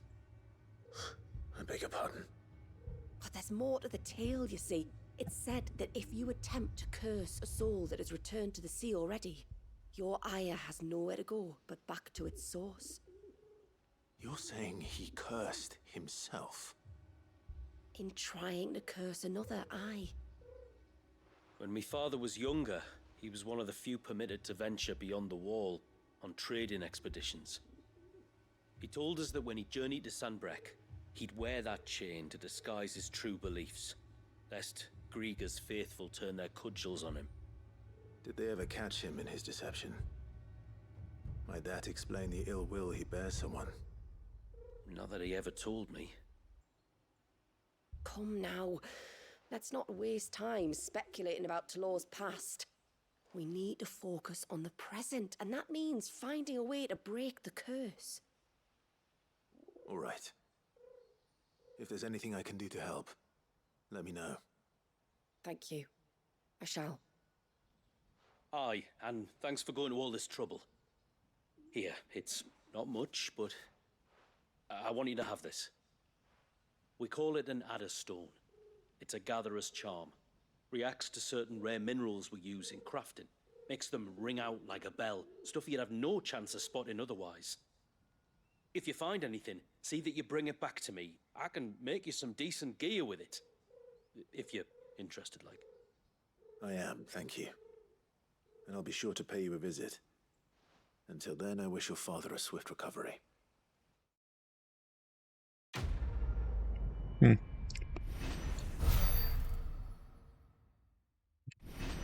Whatever. 49.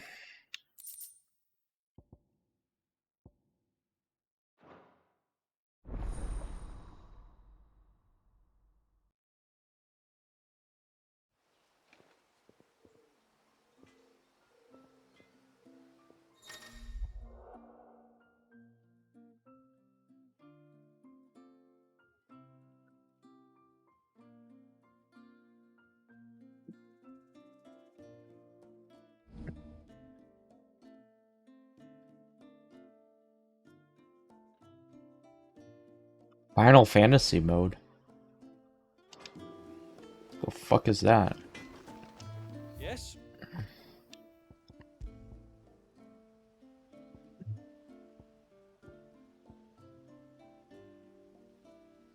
A good tide to you.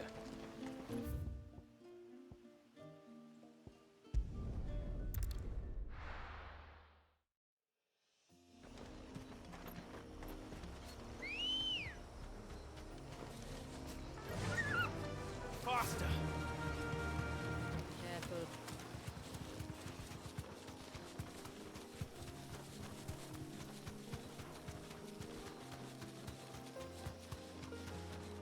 There's a large gate up ahead, and beyond it, a cluster of ancient ruins.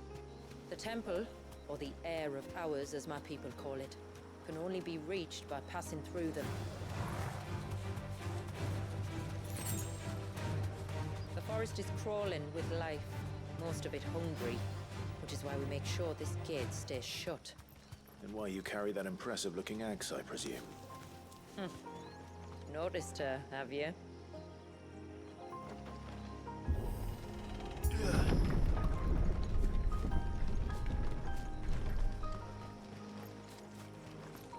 The temple is up there. Don't worry. Those cliffs aren't the only way to the top. Those won't be friendly.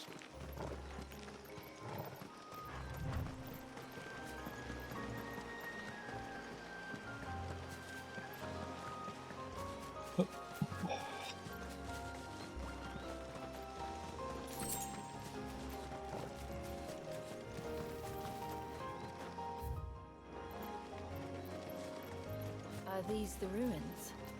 Yes. As far as we can tell, they're part of the same complex as the temple itself. To think of all the people who must once have lived here.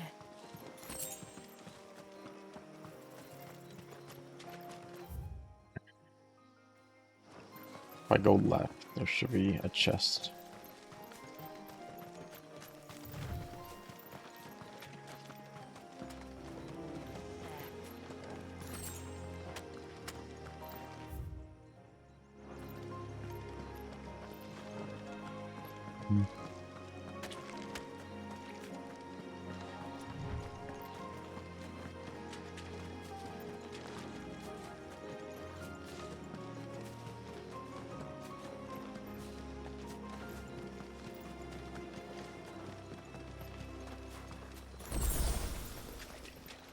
These remind me of home.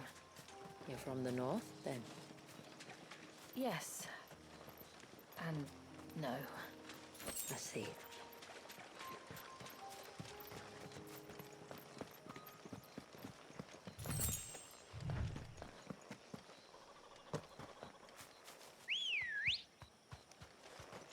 Come on.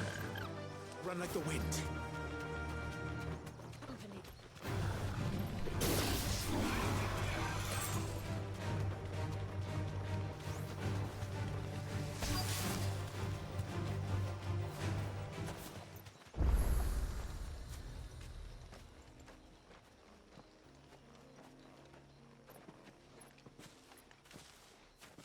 Do you see that cave up ahead?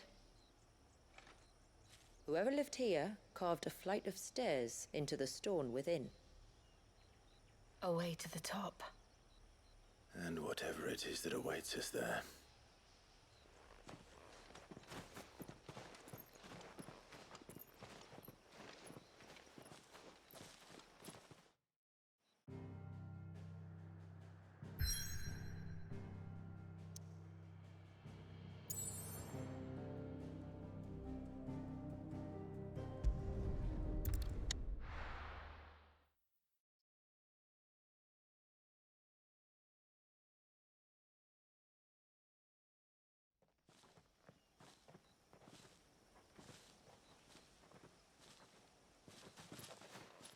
There.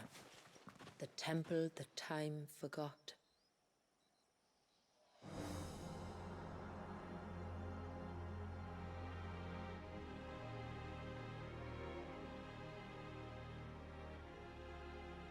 And the Varys inside. Yes. You can see the spell's path from the nave.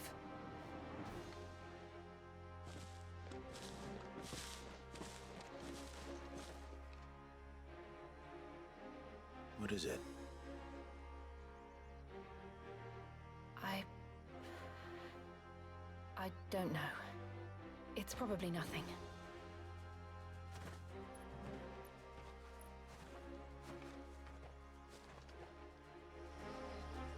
Forgive me, but why build the Vare here? The spell was originally meant to be cast on Drake's Eye, and this was the only place with an unbroken line of sight.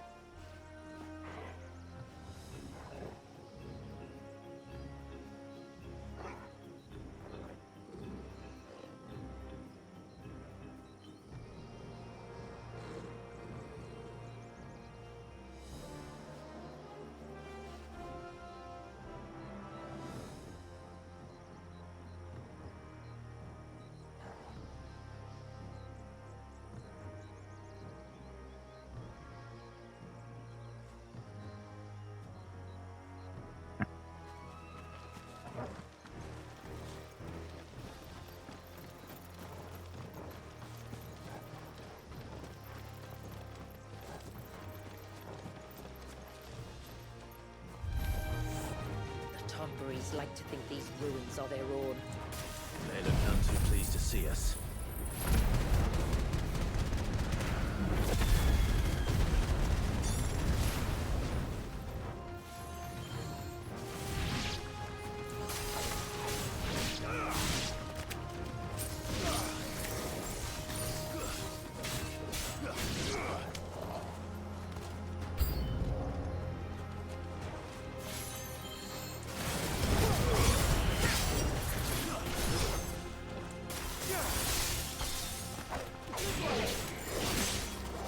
Ow.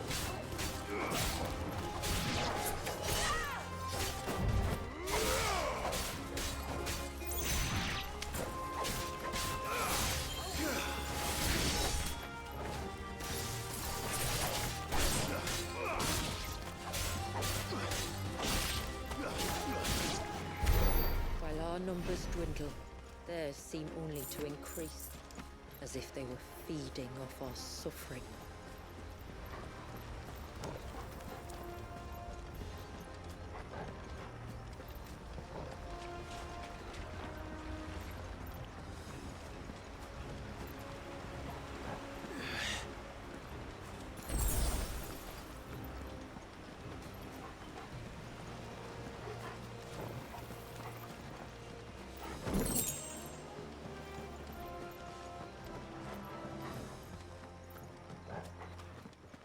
It's a big Tomberry.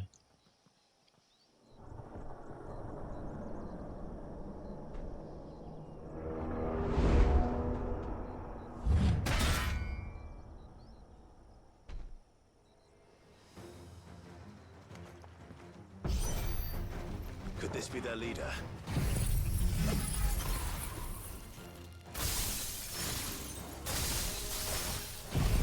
More than welcome to us.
Jill's just getting slapped around.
That could have been worse, I suppose. Aye, well, if the forest's taught me anything, it's that there's always something worse.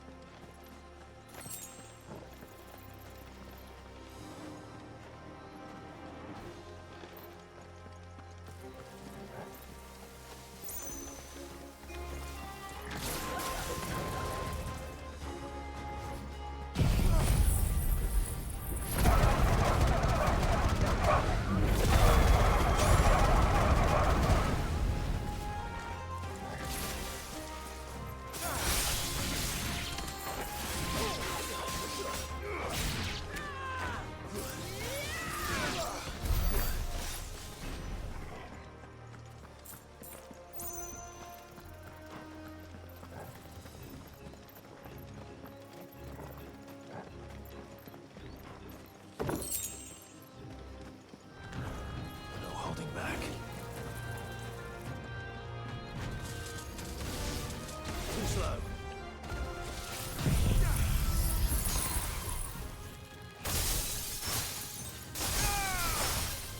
Nice try.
It's just too mobile.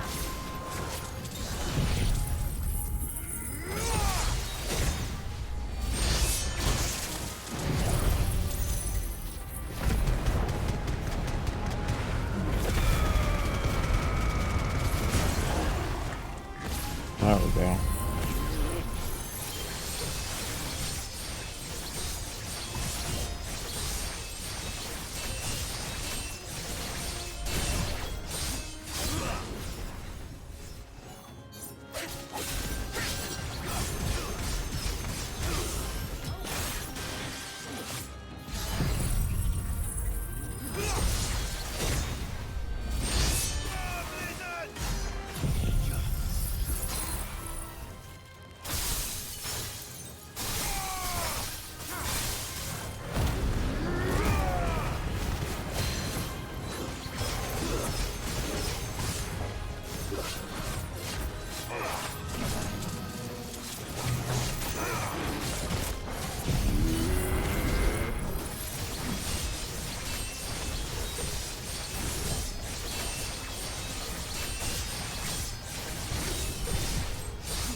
That was actually tougher than the Tomberry boss.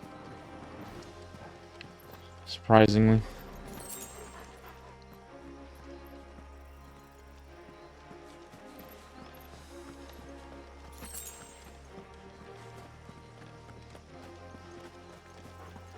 Is that the nave?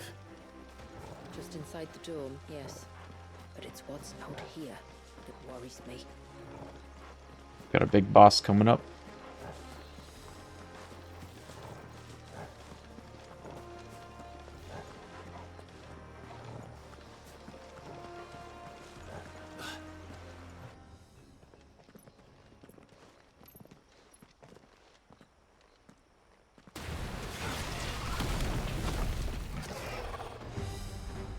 And there I was thinking they'd all migrated south. The weaker ones did. The weaker ones. Did you hear that, Sid?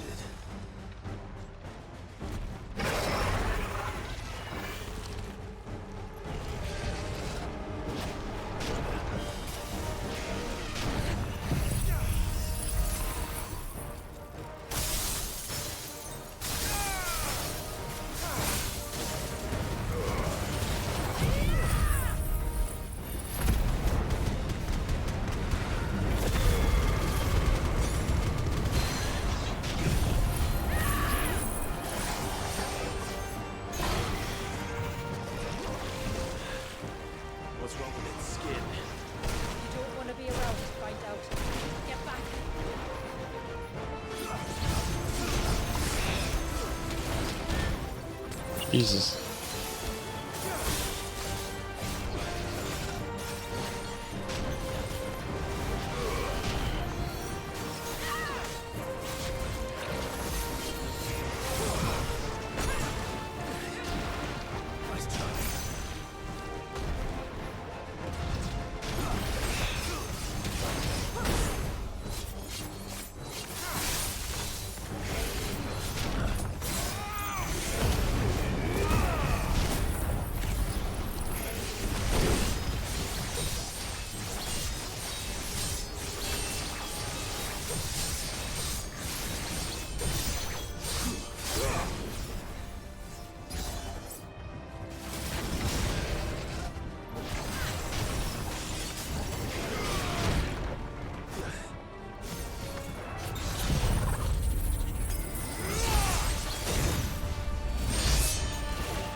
Okay.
It's a decent fight.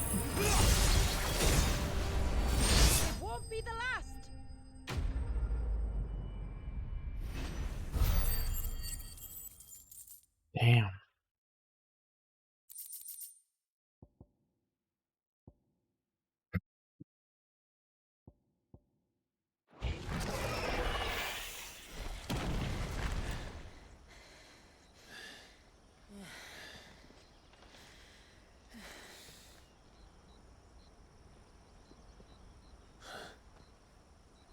This place.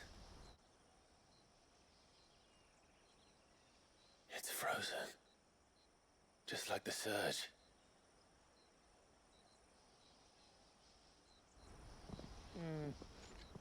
Another of my ancestors' sins. Shall we?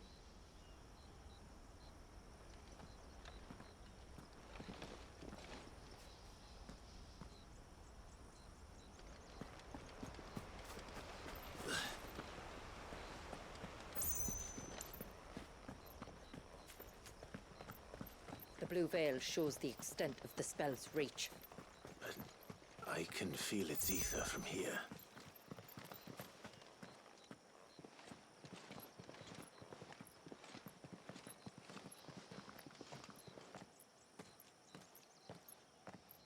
Shula, wait. Before we cross the threshold, I'd like to know a little more about how these magics work. I assume we'll be safe from their influence. We won't grind to a halt, if that's what you mean. The spell only affects the things that were present at the moment it was cast.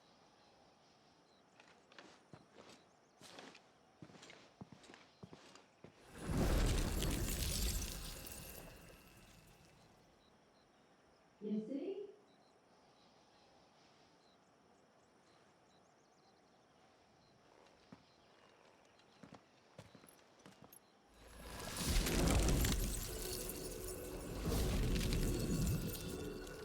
But if we can enter, that means other things can as well.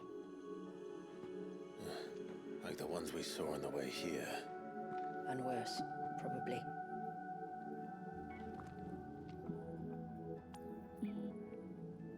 Is this Leviathan's doing? Well, it certainly wasn't ours. When he realized my ancestors were attempting to cast a spell from here, he made to destroy the temple. And almost did by the looks of it.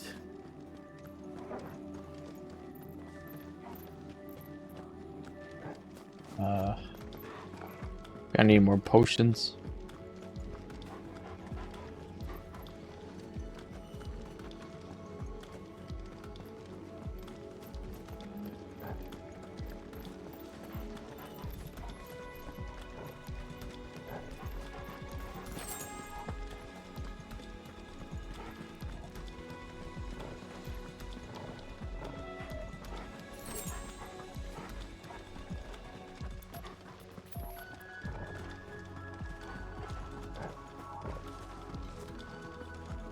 This song is just amazing.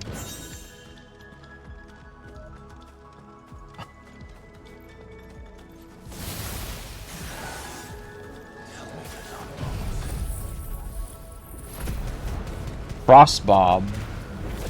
So it's okay. I could, but they are. And why is it so cold in here?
this place must have been like before the attack? This would have been a hall of worship. There was something similar in my father's keep. The priests would deliver their sermons from the dais. Your father?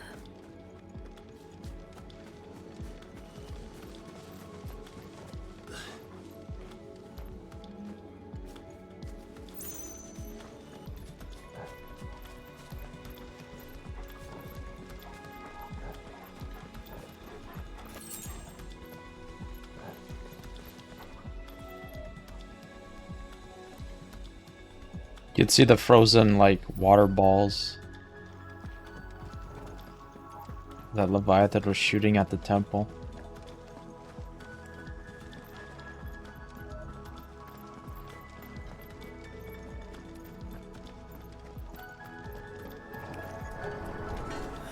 Just let us pass.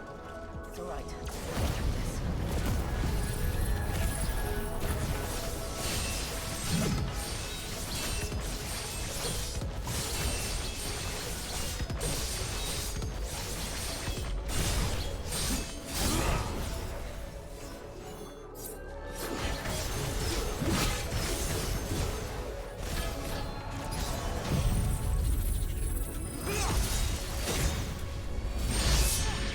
Pick out the ads.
Last climb, then.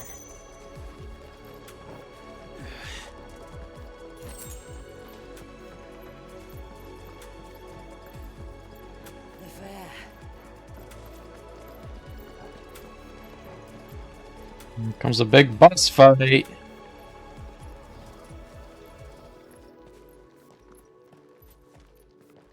By the founder.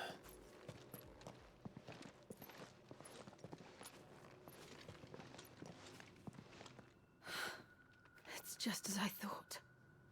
Jill, does this ether not feel somehow? Familiar, yes. I sensed it the moment we arrived, though I wasn't sure until now. You can feel it too, can't you, Clive? She's calling us.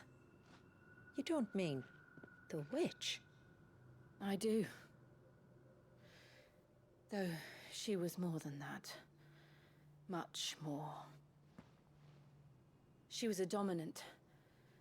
A dominant who once commanded the icon that now resides in both me and Clive. Of course. I don't know why I didn't see it. Who else would have the power to freeze time? None other than Shiva herself. But for her ether to endure after all these years, it's almost as if...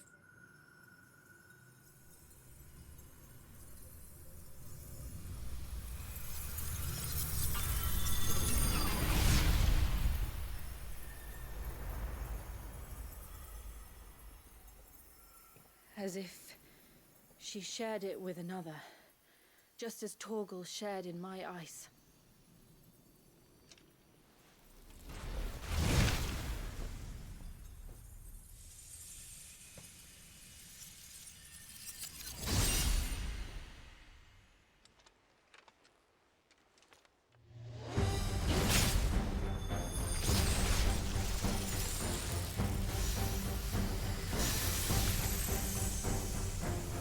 Shiva's companion. Or something tells me he's not as friendly as us. Our ancestors never warned us about this. Timekeeper. Wasn't that to them? I doubt they even knew it existed.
Because it takes forever to wind up.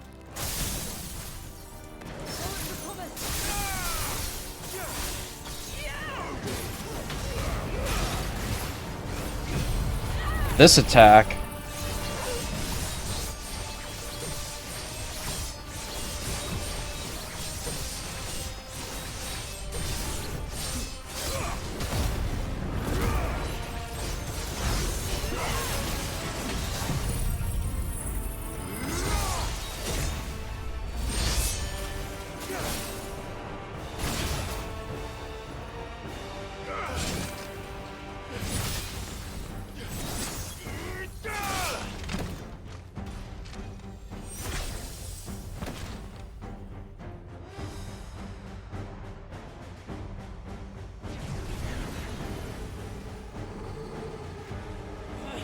Why won't it yield?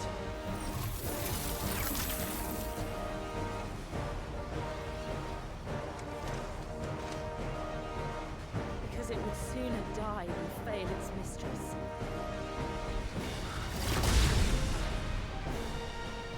Then it leaves us no choice.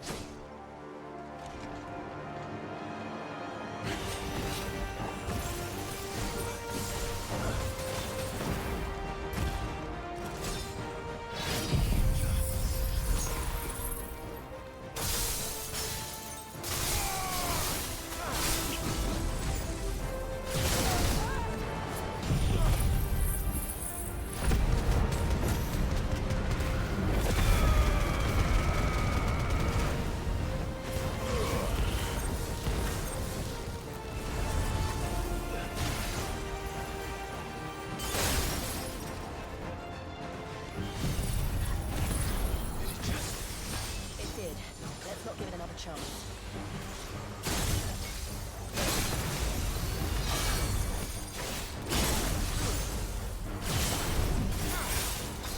It's also mobile.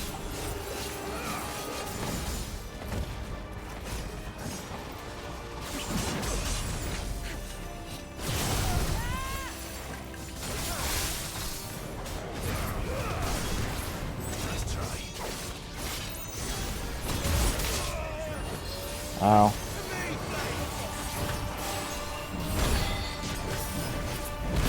Ow.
Thank you, finally, stagger.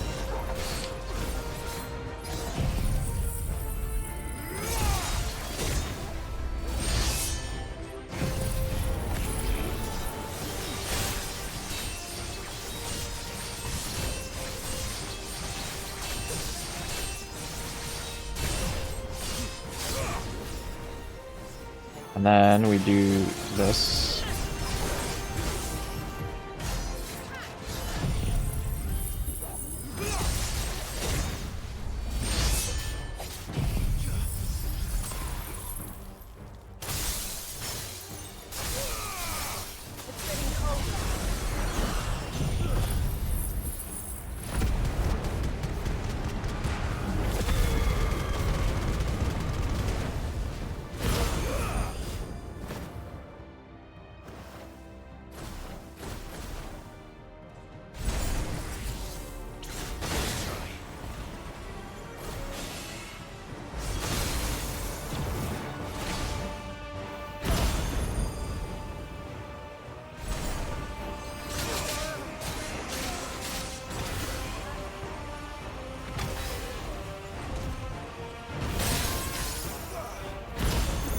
Okay.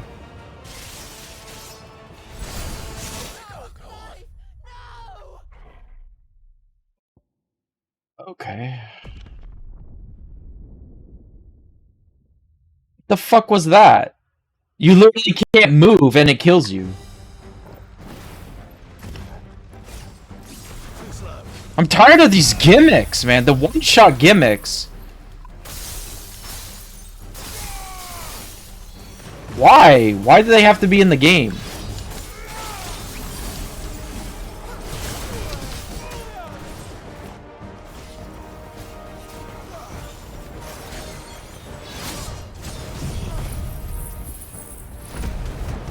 So you just mash dodge. That's how you beat that.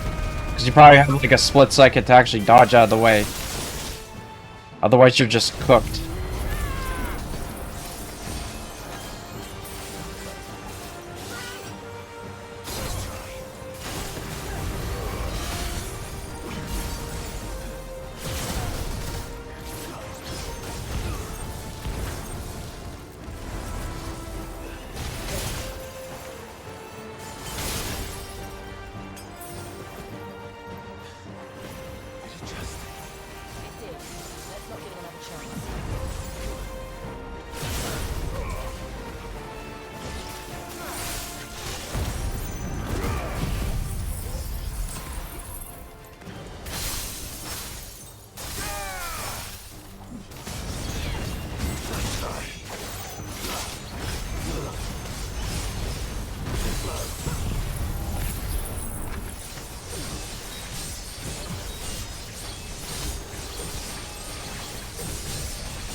Okay.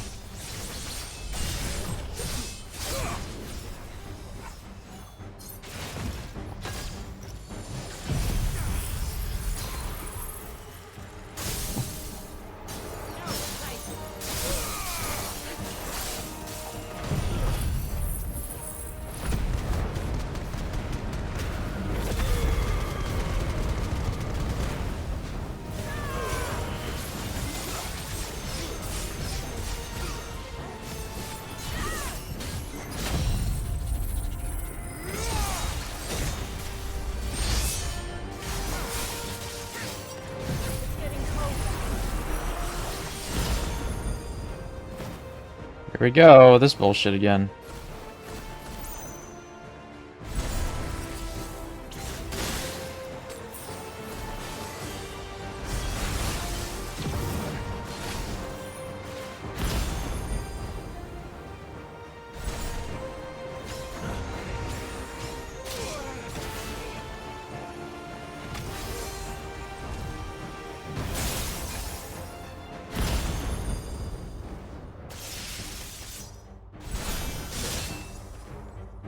I don't know how to even dodge that. I don't think you can. It's getting angrier by the moment. Then we better cut this short.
Jesus Christ, what is...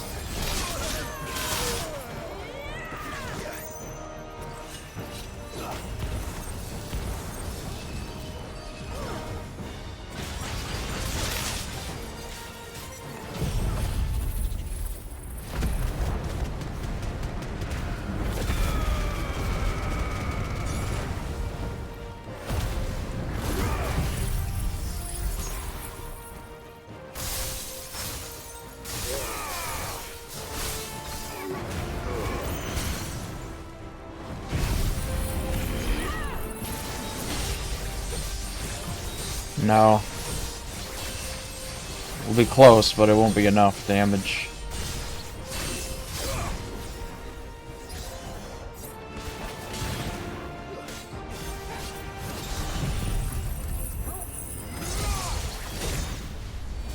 Yeah.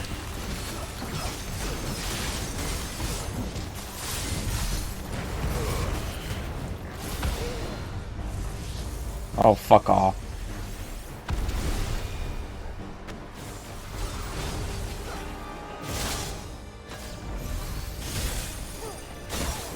What the f-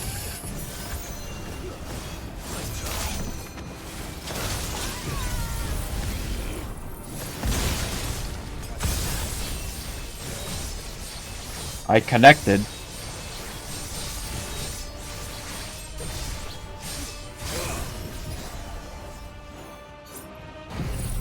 Okay, and I chained into... Yeah, he's cooked. Jesus, what a boss.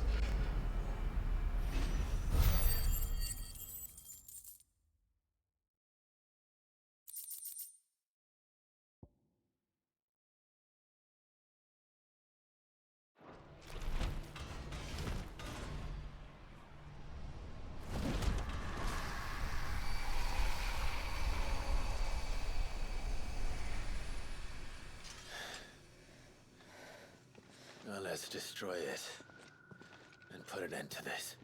Wait. The spell must be weakened, not undone. Isn't that what we came here for? Did you ever stop to wonder what might happen to the tidal surge if I unraveled the whole spell at once? I didn't think so. This is going to require a bit more finesse.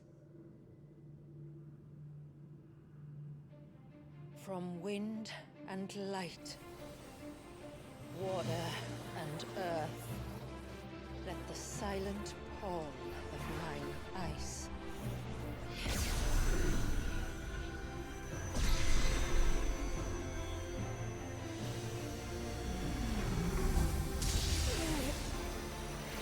There's too much ether.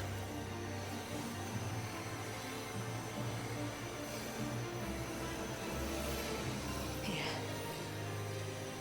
Let me help. Let us help.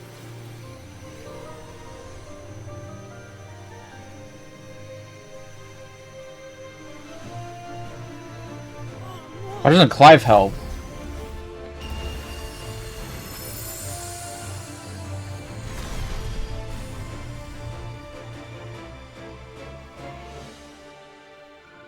Did it work? I think so. The thread connecting this place to the child should be broken. Meaning Walyas should finally be... Uh-oh. He's gonna... Once more. Leviathan, our most profaned fragment, its divinity defiled by the hand of man, its spirit shackled by his hubris, till Mythos came, bringing release. Now, let the sins of man be redeemed by the hand of the servant of God.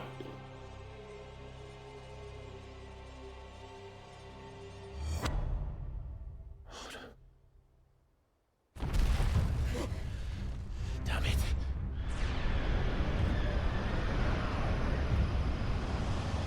It's happening, isn't it? It is. What is? What's going on? Precisely what we feared. Leviathan is out of control.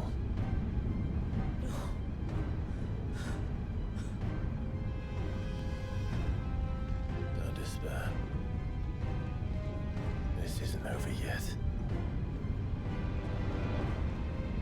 You should head back to the village and get everyone to higher ground. As for the rest,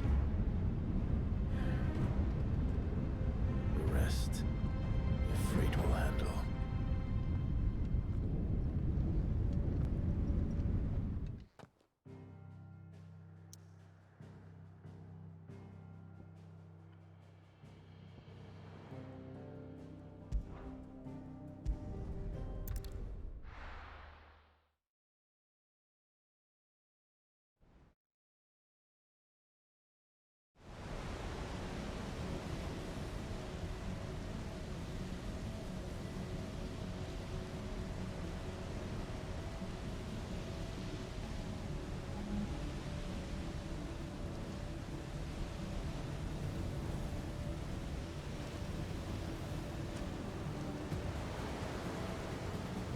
After 80 years of imprisonment, I'd be angry too.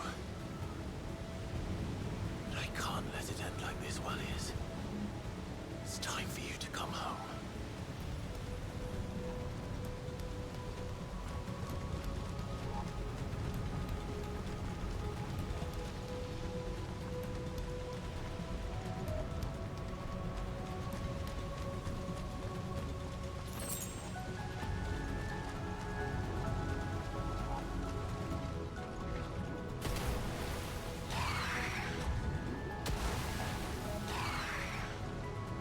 Of your plaything.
Eddie.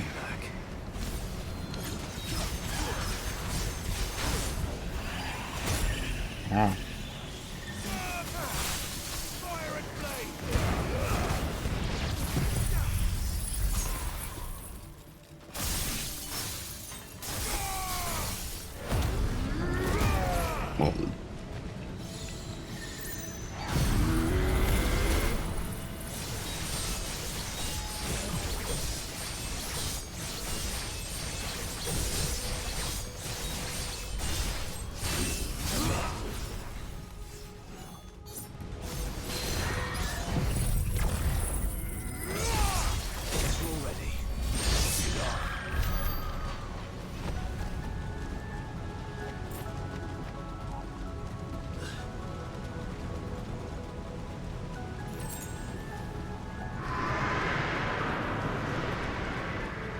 All right. I heard you the first time.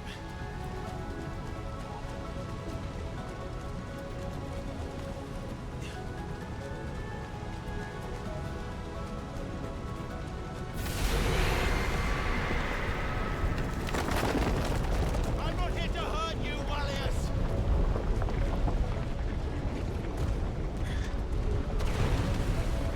Fuck. That was too close.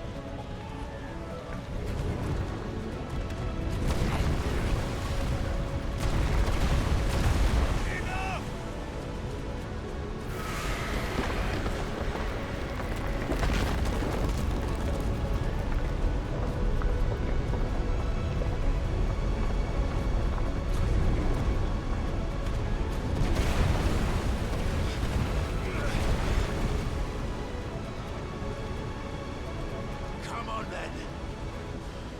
No more hiding.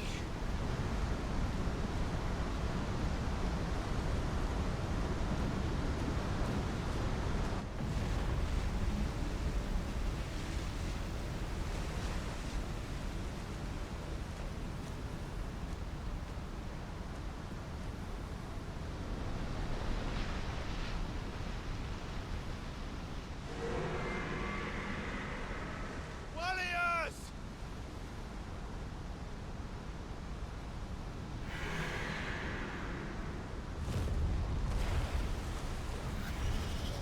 There he is.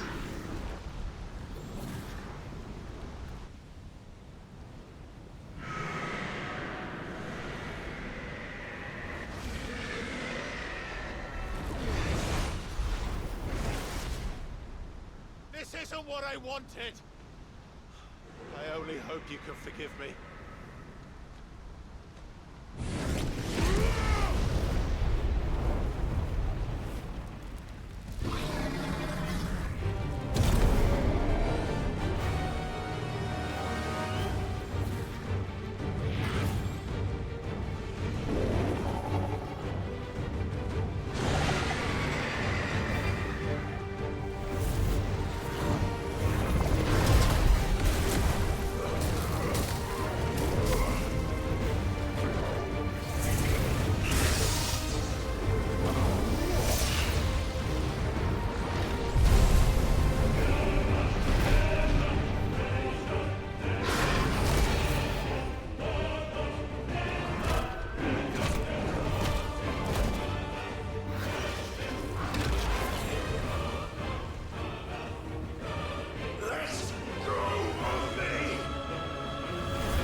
Ow!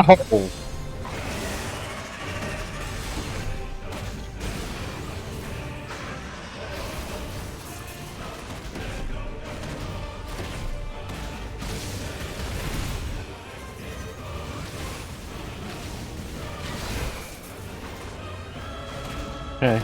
Well, I kind of figured out his moves now.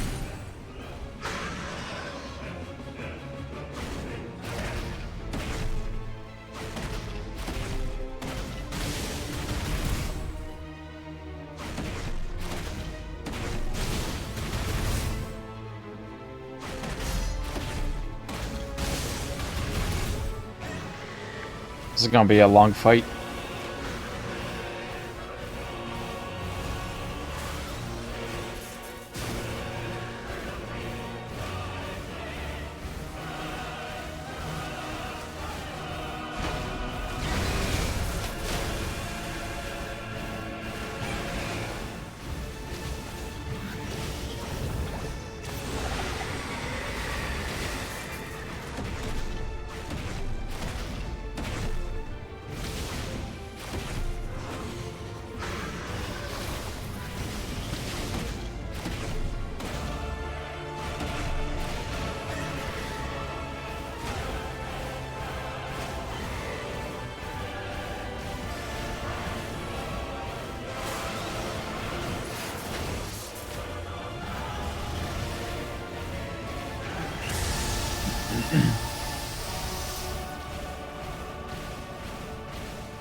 Ah, fuck.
Yeah, I'm doing like no damage to him.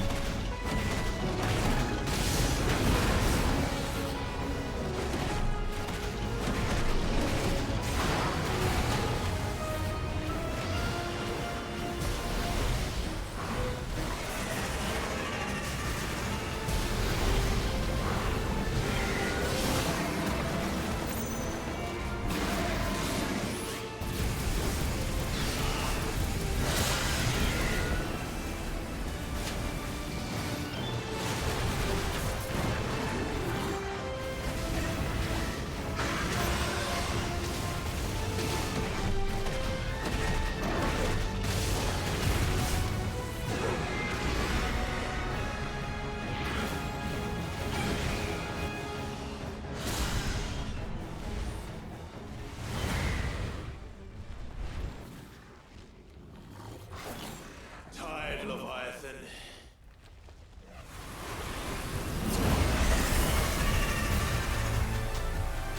What is this? Stop this! I'm not here to play!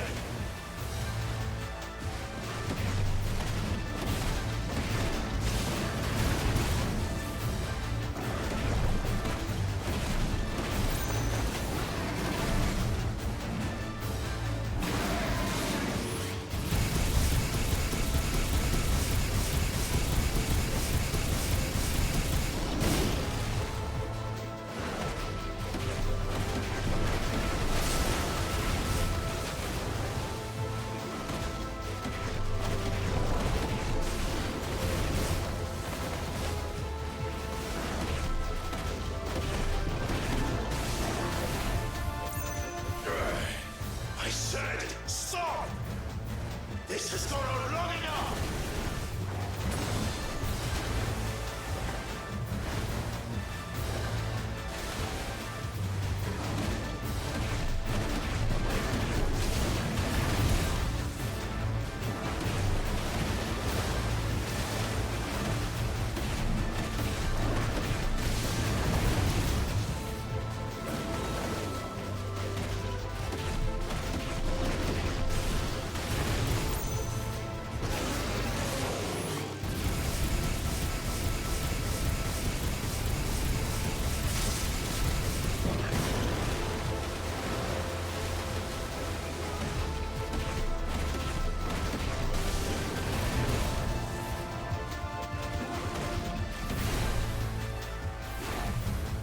Oh my god.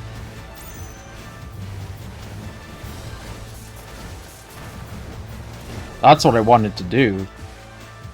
Uh-oh. Fucking batteries died. Hold on.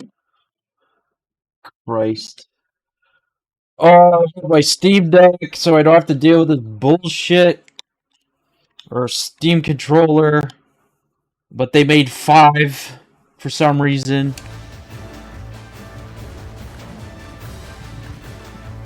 Yeah.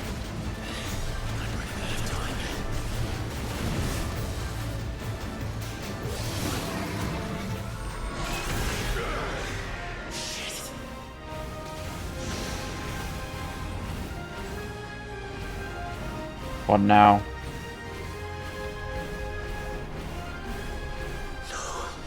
The village.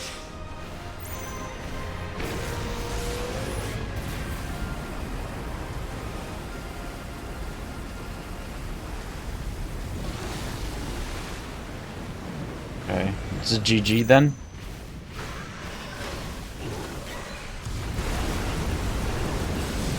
Yeah.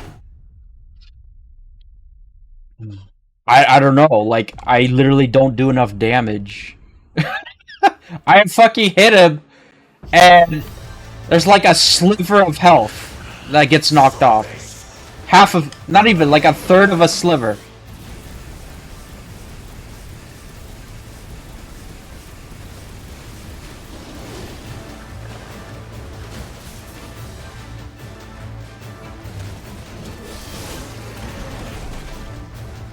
Guess you have to use that ability on cooldown.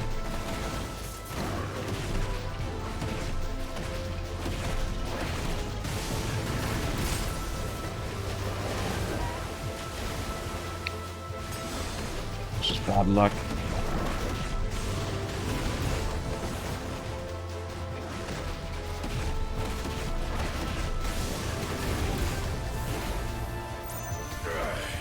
I said, stop! This has gone on long enough!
Mm-hmm.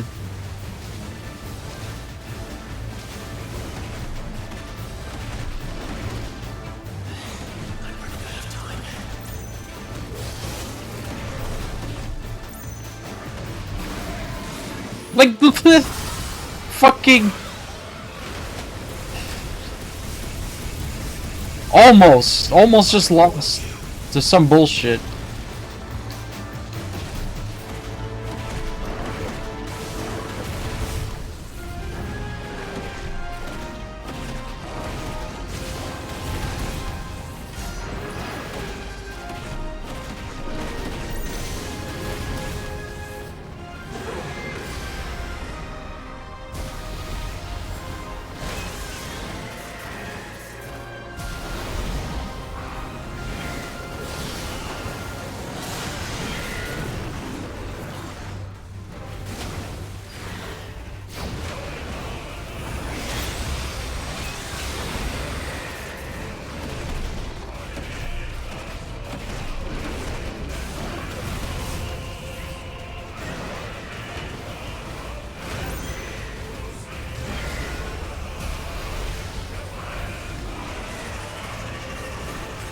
What is happening?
Oh my god.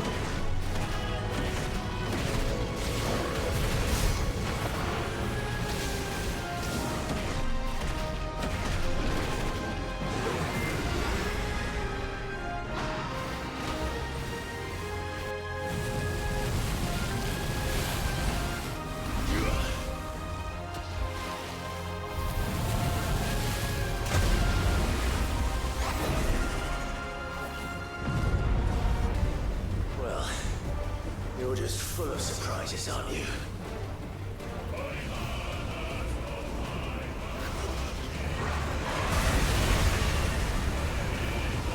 Garuda will be proud.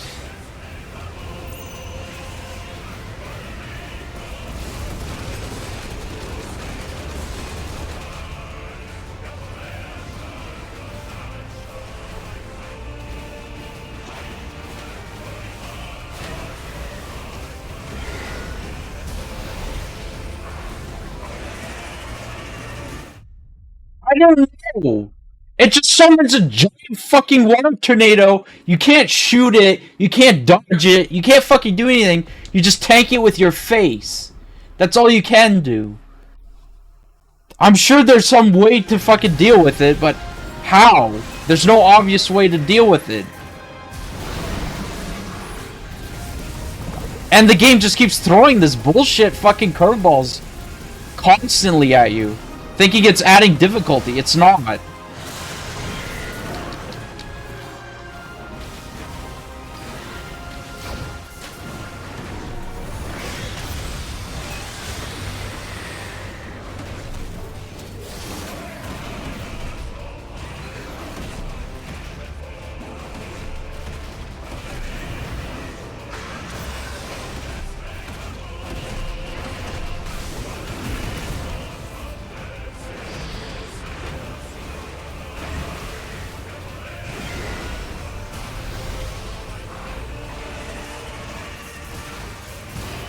Yeah, you just wait.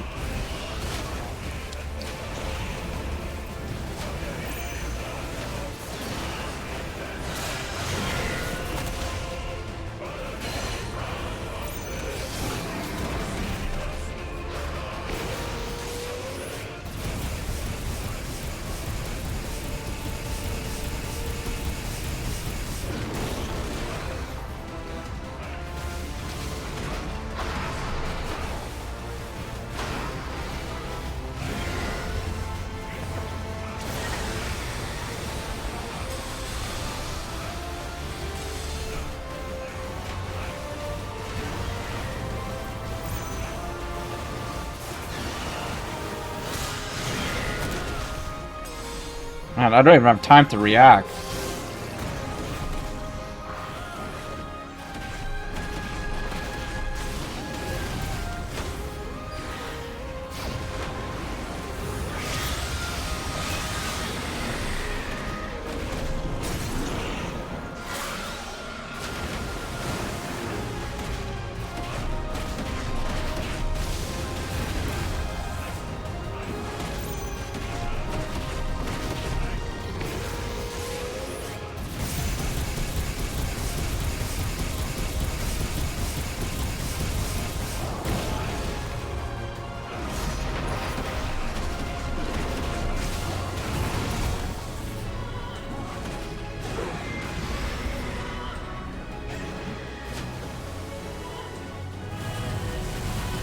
Yeah, here comes the bullshit tornado. I wonder what you need to do to not get hit by it. Well, you're just full of surprises, aren't you?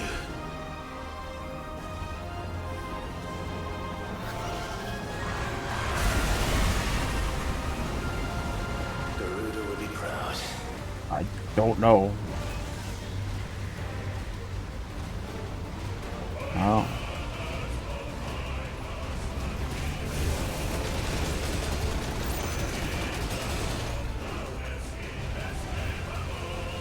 Okay.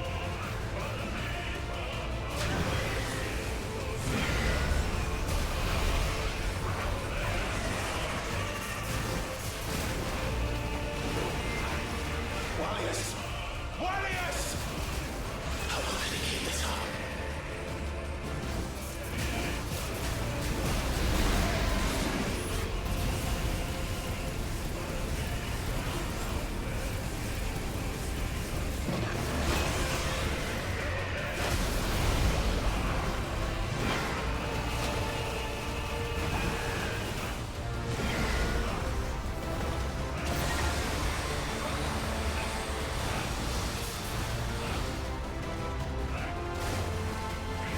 don't know, man.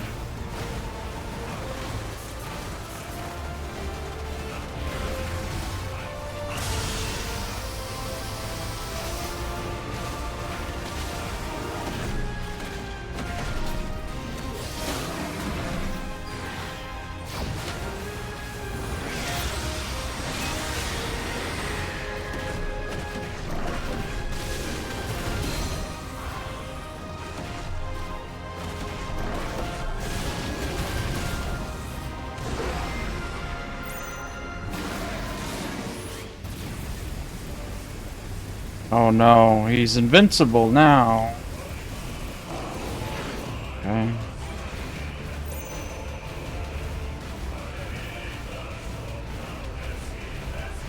Not this time.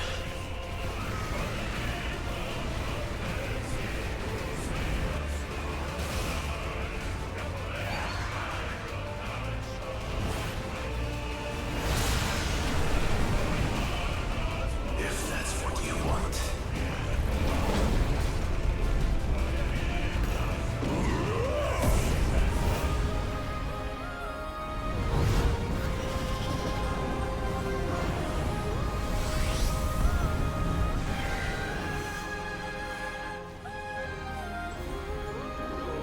You've had your fun, Leviathan.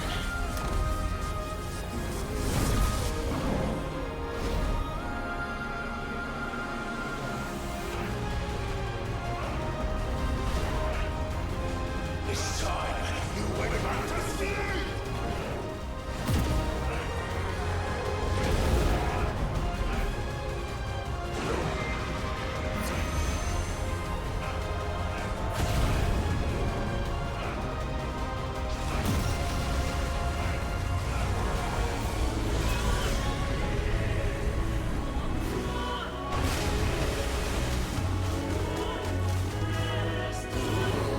Second one.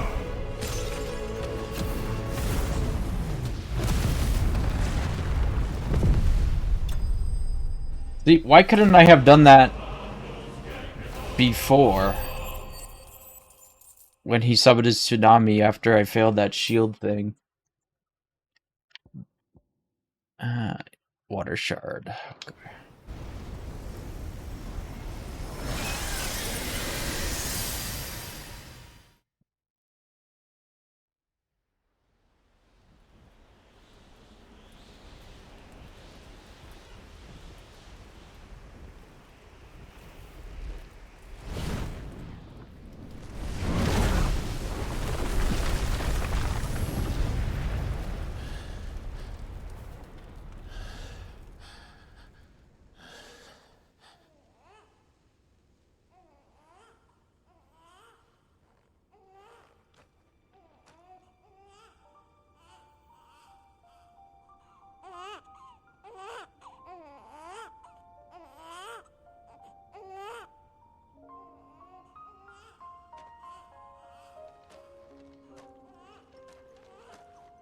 Poor baby.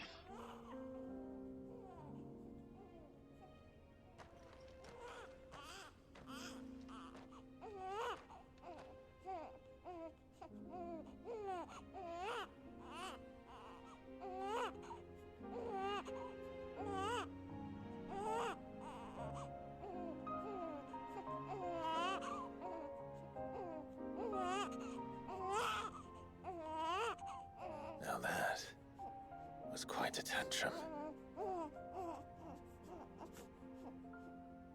Clive! Where is he?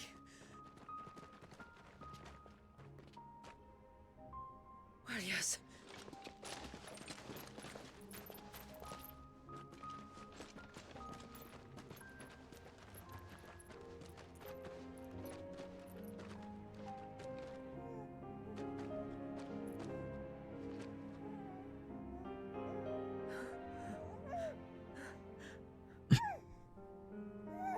He's adorable.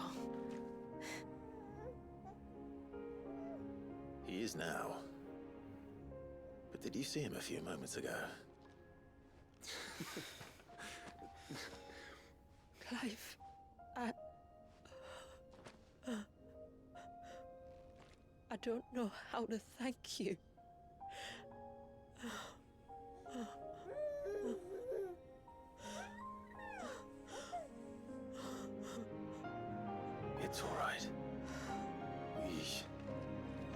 find him a dry blanket, though. Wouldn't want the little monster catching a cold.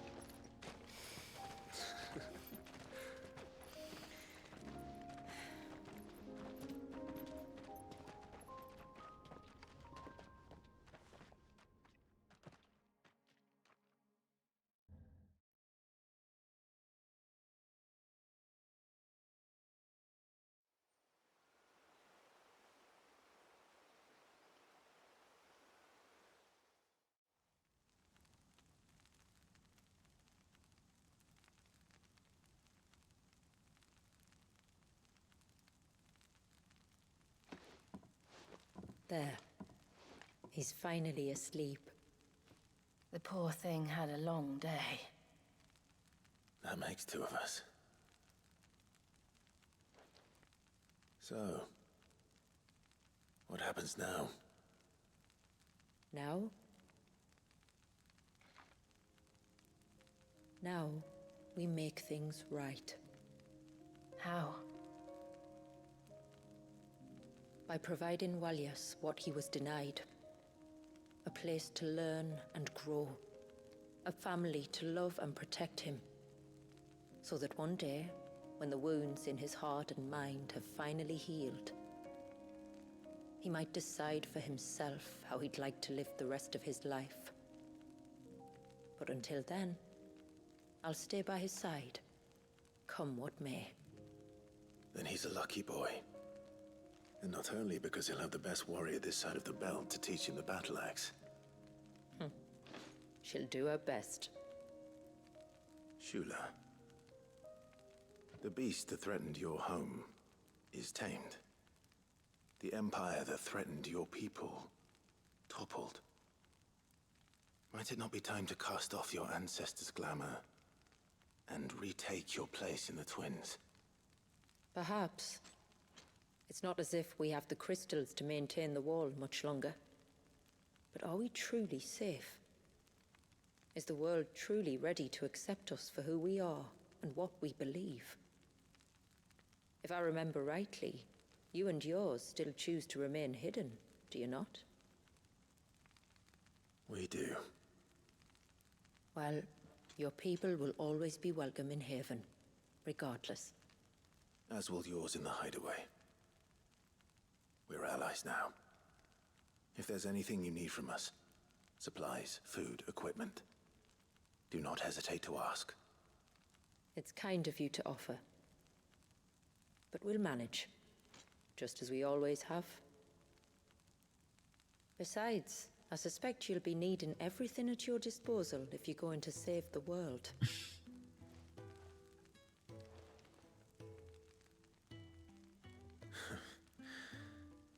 I fear much of it is past saving. The best we can do is strive to turn what's left into a world where we can all live as equals. A noble endeavor. And there'll be a place in this world for us, will there? For Walyas. For everyone. I swear it.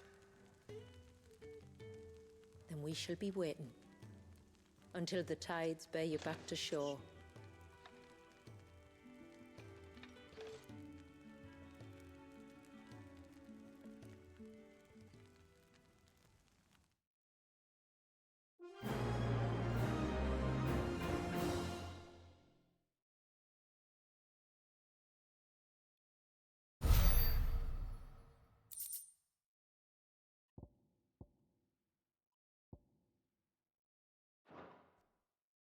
All you get is a sideboard. Wild. Do you think he'll be all right? Well, yes. Only time will tell. But I can certainly think of worse places to spend one's childhood. The Moats of Water are a fine people, and they will take good care of him. Up by the Vare, Ultima spoke to me. He called Leviathan his most profaned fragment, and told me to redeem the sins that had laid him low. Is that so? The sins of Wallius's ancestors were grave indeed. To force him to prime at so tender an age. And to freeze him in time, that he might never know what it was to live. Yet I doubt either of those crimes was the source of Ultima's displeasure. It was that the Icon's power had been put to another purpose than the one he intended. To him, Leviathan must have seemed an aberration. Could that be why Ultima made no attempt to lead me to him? The fear that this profaned fragment might corrupt his vessel somehow. Perhaps. Or perhaps he simply deemed Leviathan surplus to requirements. Having concluded that his vessel might be made to serve his purposes without the full sum of his power. His purposes? There's no escaping them. Even here. Hidden away in Mysidia, the blessing of the crystals proved nothing but a prison. A prison into which Wallius was born, and from which freedom is hard won. If the world doesn't change, if we don't change it, he'll end up suffering the same fate as every dominant who came before him. Then we must change it. That we must. And we shall.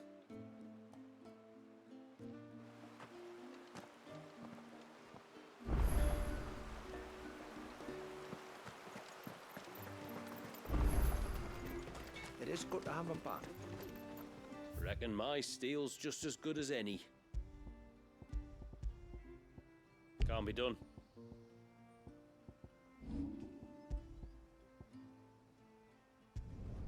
Will that do you? Done. Better than new. Will that do you? Till next time, then. My friend, I have news. I think I might have found a way to break Talor's curse. Go on. Well, after listening to the village elders and scouring every likely-looking tome in the library, I learned that not all Tombries are the same little green menaces we know and loathe. Apparently, a chosen few live to incredible ages and grow to many times the size of their counterparts. The folktales hold that it's the very eldest of these, the Tombury Kings, who weave the curses, and that their magics bind their victims to them, that they might continue to feed on their pain. So if we slay the one that cast the curse, the feeding will cease. But that was my thinking, yes. Though I doubt it'll be easy. These kings are not just bigger, they're stronger too. And if the tales are true, their followers will defend them to the death. It is a perilous proposition, in short, but it may also be Talor's only hope. What say you? I'll do it. Even if killing this king doesn't break the curse, Mysidia will be a safer place for its removal. Thank you. So then, where will I find it? That, alas, I do not know. It must have woven the curse at the altar in Father's Fell, but as to where it is now... Fanet! You were the one asking about Tonburies, right? Because there's a whole bloody army of them out on the cloak! What? But why would they stray so far? And why now? There's only one way to find out. I'll head up the mountain and see what's going on. Right. Thank you. And please, be careful.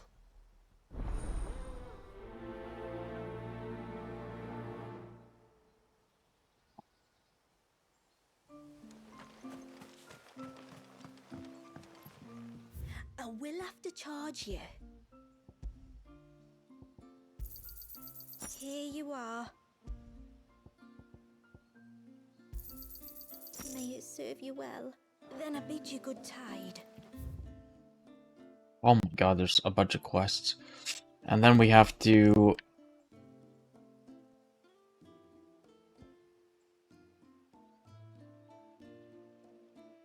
I think it's over here. There's gonna be the water trial, because we have a new ability.